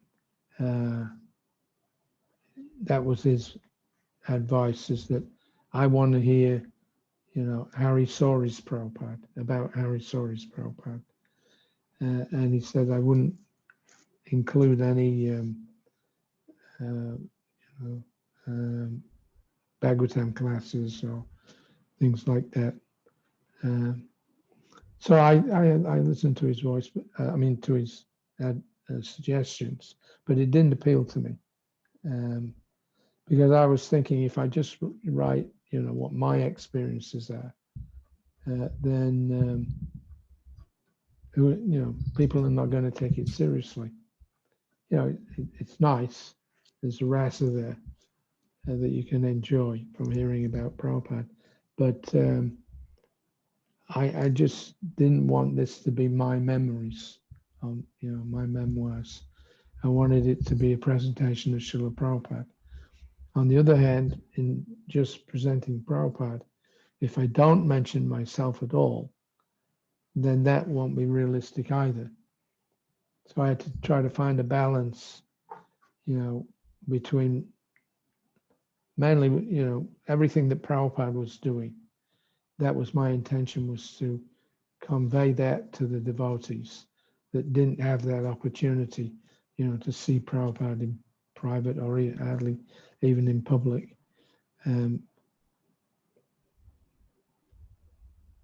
So my intention was to take the role as a kind of like a reporter.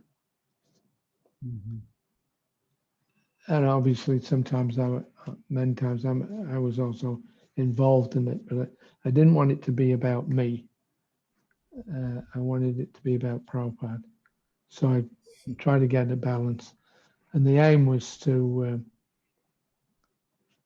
give a sense of the experience of being with Prabhupada. So if you're endorsing me, thank you very much.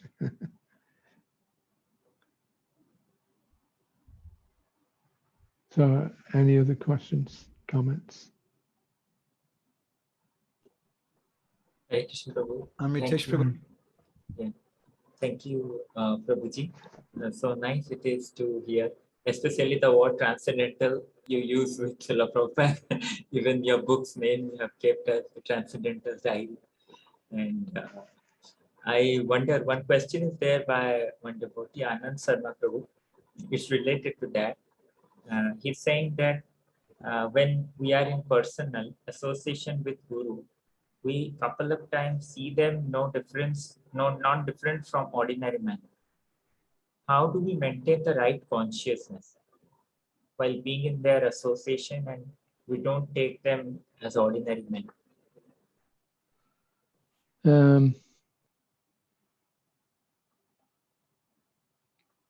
Well, I mean, that's why Prabhupada wrote his books. You have to be educated to see the. I mean, we see. Let me give an example. There's a letter from 71, I think, maybe to Malati, where Prabhupada was commenting that one of his personal servants, I think Purushottam, he had left Prabhupada's service, and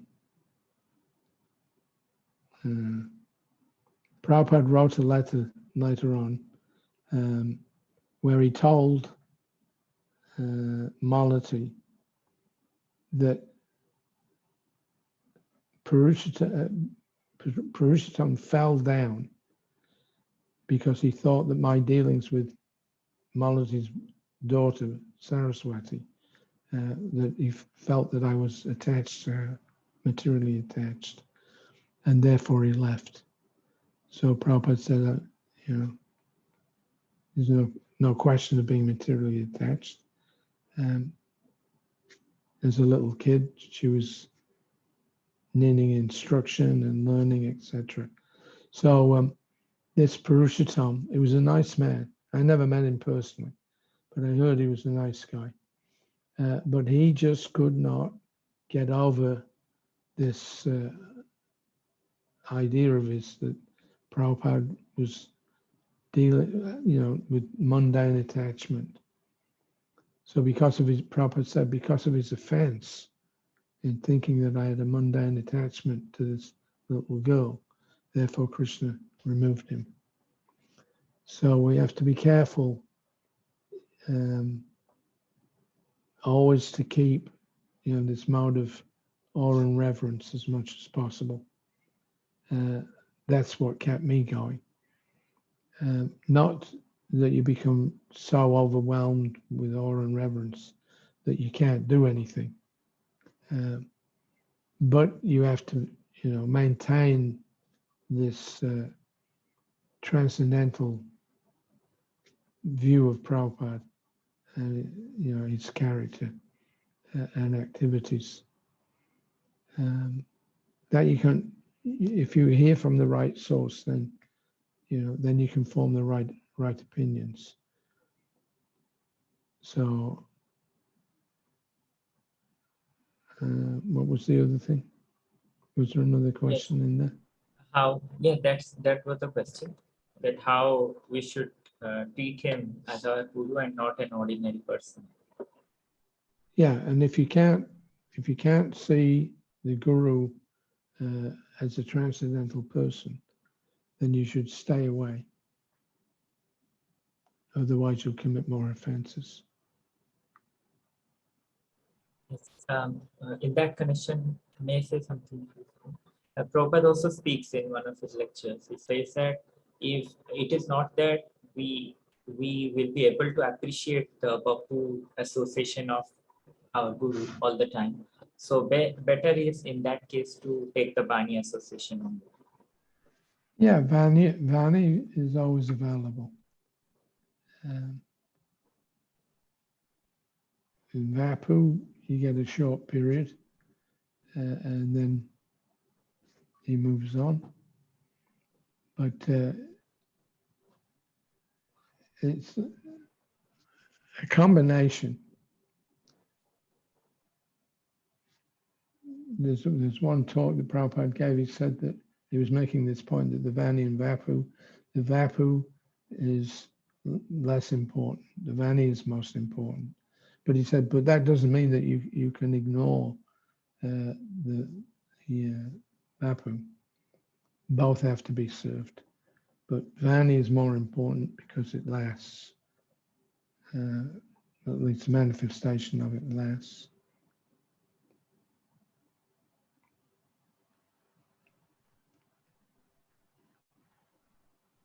Yeah. Is that? Yes. Yeah, it helps. Hope Anand Prabhu, it helps you. The question is answered by Prabhu Samesi. You're breaking up a bit. So I didn't get that last one. You were breaking up a bit. Anand Prabhu, I hope you got Prabhuji's answer and you are clear. Yeah, he's clear. He's clear. Yeah. Thank you, Prabhu. Prabhu, one short question I have in that relation. Like when Srila Prabhupada was allowed to enter Jagannath temple or the temples, and all of you, like in some places, only they would allow Prabhupada and they would not allow his disciples. So naturally, you would also tell Prabhupada, you please go and let us be away. Means we may not go, but you can go and take darshan. So how was your reaction about that? Say that last sentence again. Like when Prabhupada was allowed, but not his disciples, Srila Prabhupada told that, let me not enter Jagannath temple. Right. And I was thinking that some of the disciples of Prabhupada would have also requested Prabhupada, that Prabhupada, you can enter and let us be outside, not a problem. Did anybody say? Not that I know of. And I think we all knew that Prabhupada was not going to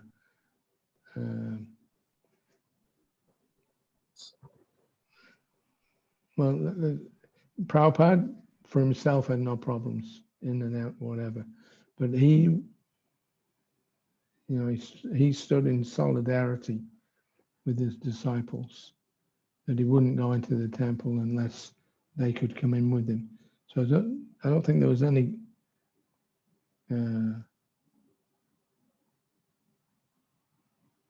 misunderstanding from our point what Prabhupada's stance was. And it just never occurred to us to tell Prabhupada, well, you can go into the temple and we'll wait outside here. Prabhupada wanted, if I can go, all my disciples can go. Over. Yes, sir. Because you all actually took Srila Prabhupada as a transcendental person. I am seeing from my ordinary vision, so I am thinking like that. That film which Jayadharma Prabhu suited, that's such a nice film. We hope that we would get that film back someday. The film? Yeah, of that sea beach path of Srila Prabhupada. Oh, forget that. That's gone. That was years and years ago. I would be more than shocked if that suddenly turned up somewhere. And I remember devotees saying that Jagannath Rath Yatra in Kolkata would be the world's largest Rath Yatra, in fact, in future. Kolkata Rath Yatra. The world's largest Rath Yatra to be Kolkata Rath Yatra. It's called Kolkata Rath Yatra. What's your point? My point is that did Srila Prabhupada comment on that part any time? What? I'm still not following you. Did he? Yeah, did he tell anything about it, that the Rath Yatra which we are organizing on behalf of ISKCON would be someday the greatest? I'm sorry. Maybe this is an offensive question. I don't want to put it. It's okay. No, Prabhu. it's not that I can't. It's breaking up a little bit, so I can't hear clearly what you're Amritesh Prabhu, is your question, did Srila, it's all, I can't understand either. Is your question, you're asking if Srila Prabhupada made any comments about the Rath Yatra in Kolkata? Is that what you're saying? Yeah. Yes, Prabhu. Yeah. Well, they were having Rath Yatra in Calcutta right from the very beginning, 1971 or 72. And Prabhupada was very pleased. They've been going non-stop every year. And that was Prabhupada's, own Leela, was having his Rath parade in Calcutta. He was very happy. He encouraged us to have Rath Yatra as many times as possible. It's like in nowadays in Malaysia, they have 34, 35 Rath Yatras throughout the year. So, worship of Lord Jagannath's very important because it's so liberal. And Prabhupada encouraged us, big or small, it doesn't matter. But, you can worship Lord Chaitanya and Lord Jagannath by doing this Rath Yatra festival. So he wanted it as much as possible. The only Rath Yatra that I was with Prabhupada, he came to Melbourne in 1974, so we had Rath Yatra then. And then 76, we had the first New York Rath Yatra. I was with Prabhupada then. So in the 70s, there were quite a few Rath Yatras going on, but it's an essential part of our movement. We always saw when we were, making preparations for the Rath carts. I used to be the building foreman. I was living on the Rath carts as we were building them in Melbourne, and we always saw that as soon as we started building the Rath carts, people would pop up from practically nowhere and then come and help us out with different things. And then at the end of it, they'd disappear again. So there was always like a special potency with Rath Yatra for attracting people. Is that all right? I'm not sure whether I'm... Yes. Thank you so much. Okay, well, it's 8:05. I think we can end now. Yeah, anything else Prabhu you want to say? Madhavan Prabhu. No, I'm okay. I always say the same thing to Hari Sari Prabhu. Thank you. Thank you. Thank you all. And the disappearance pastime, I'll skip on that one for now.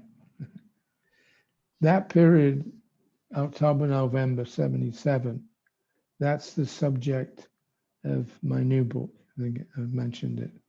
So that's going to press in a couple of weeks. We're just doing the final proofreading right now. That's called Back to Vrindavan. So I'll let you know when that's ready, but should only be 2 or 3 weeks. I'm going to see if I can show you the cover, but I'm not sure how to put this on. How do I put this onto You can share the screen. There is a green icon below, and there it will show share screen in Zoom window. Security participants share, share screen. Share screen. Yeah, you click that, and then you select screen. Yeah, it'll show all the different screens open on your computer. Just pick whichever one has the picture. Um,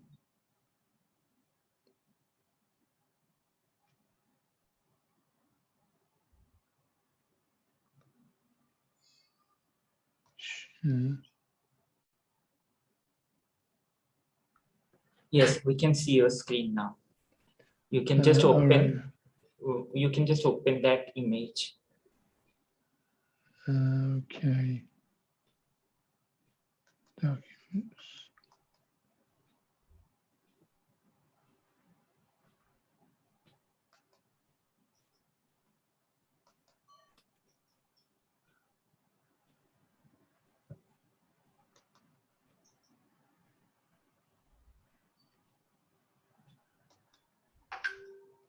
Okay. Maybe if you double click it. Yeah, let me see now. Can you see it? Back to Bindu. Yeah. Yes. Wow. That's the front cover. Amazing profile of Prabhupada.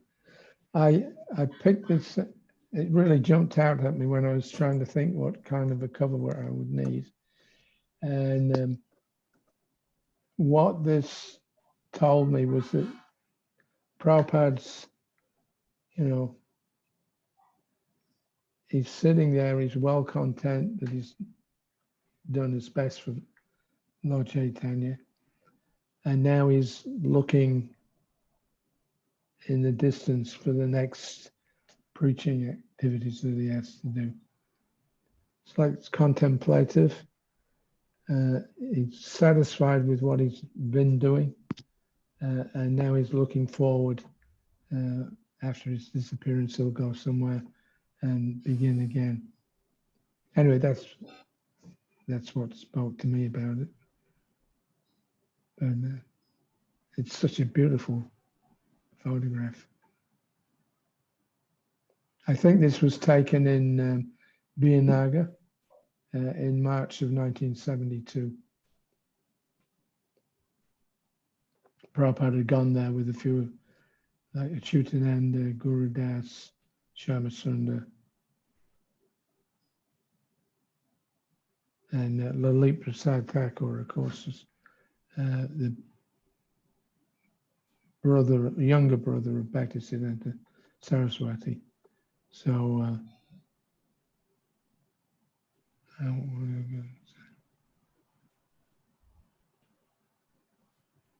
yeah, Prabhupada, he had gone to, it's interesting, I don't know too much about the details of Prabhupada's dealings with the Lalit Prasad Thakur, but in 1971, when Prabhupada went to Russia, Soviet Union at that time, so that 4 or 5 days that he was there,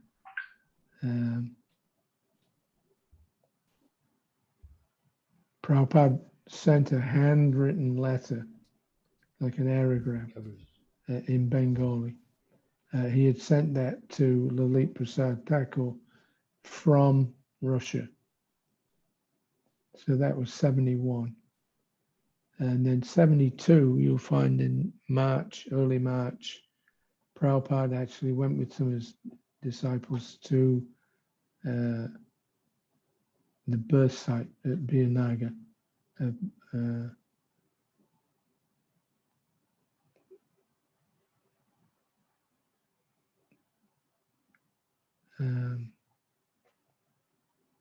Yeah, Prabhupada wanted to negotiate getting a lease on some of their land.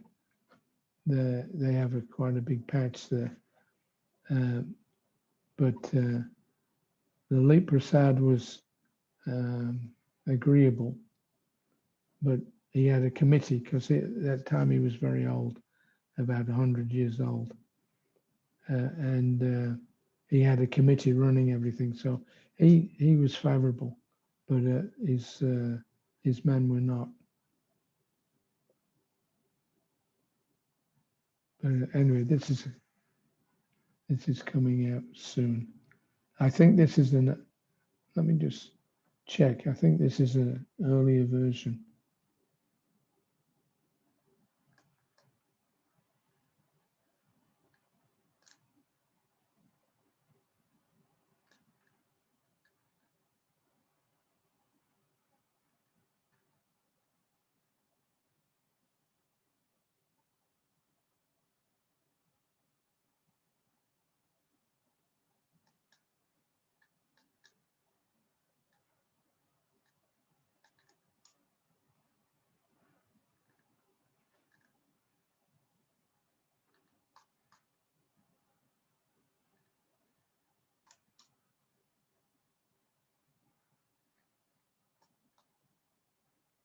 That's Prabhupada arriving back in Vrindavan.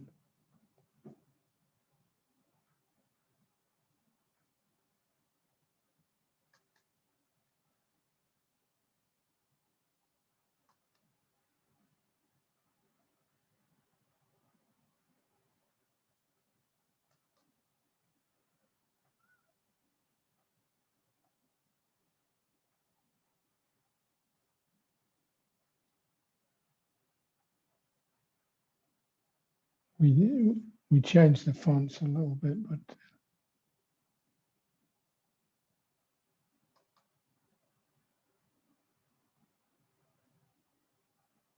okay, I can't find it. But that's pretty well anyway.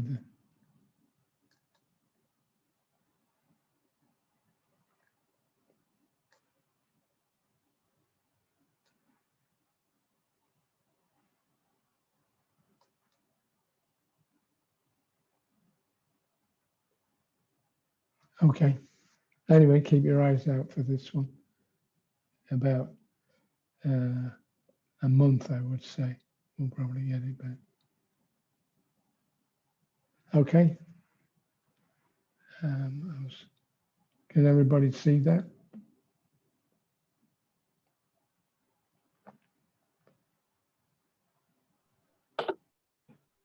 Yes, Prabhu, we can see that.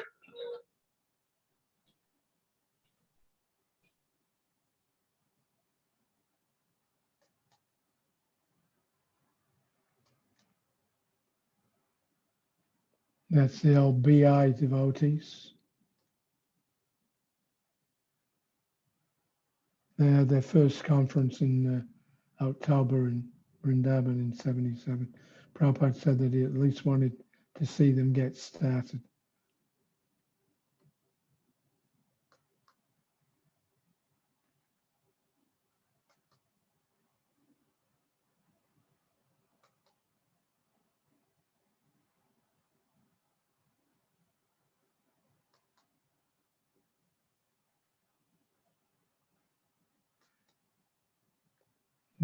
Some of these pictures I'll be using in the book as well. This is arriving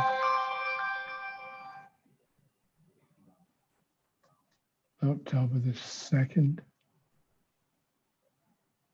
That's Prabhupada translating in October.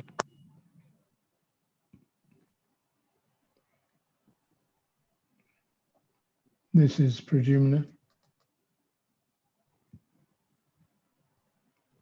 Prabhupada's Sanskrit editor.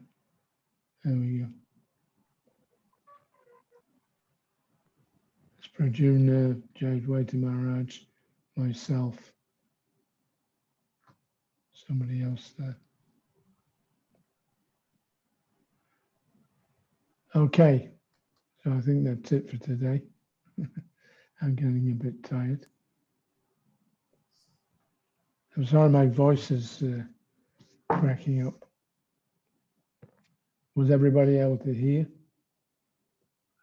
I could hear fine, well, except the connection was bad from here sometimes. Is your health okay now, Prabhuji? It's holding on. It's up and down. On the whole, I'm functional. allopathic medicine, has been very effective so far.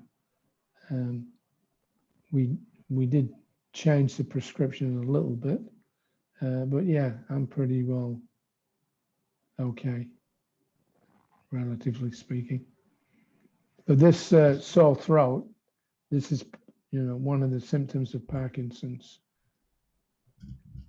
because the nerves get damaged, and then they're kind of embedded in the muscular structure of the body. So when your nervous system goes out, then your muscles react. So one of the problems is that as the nerves become less effective, then the vocal cords and everything else, which is muscular, that becomes slack. So you can't talk very loudly. It becomes difficult to swallow. But I'm not doing bad. Doing all right. How are you? Hare Krishna. Thank you for taking part tonight, Prabhuji. I miss your Sangha. It was wonderful when we were there in Mayapur with you. Thank you very much for inviting me. Looking forward to seeing you again. And I'm available usually. So if anybody wants to have another video conference, we can do that too. We'll probably take you up on that, I think. Okay, so thank you all very much. Thank Srila you, Prabhuji. Hare Prabhupada Krishna. Ki Jai. Jai. Great. Hari Shari Prabhu Ki Jai.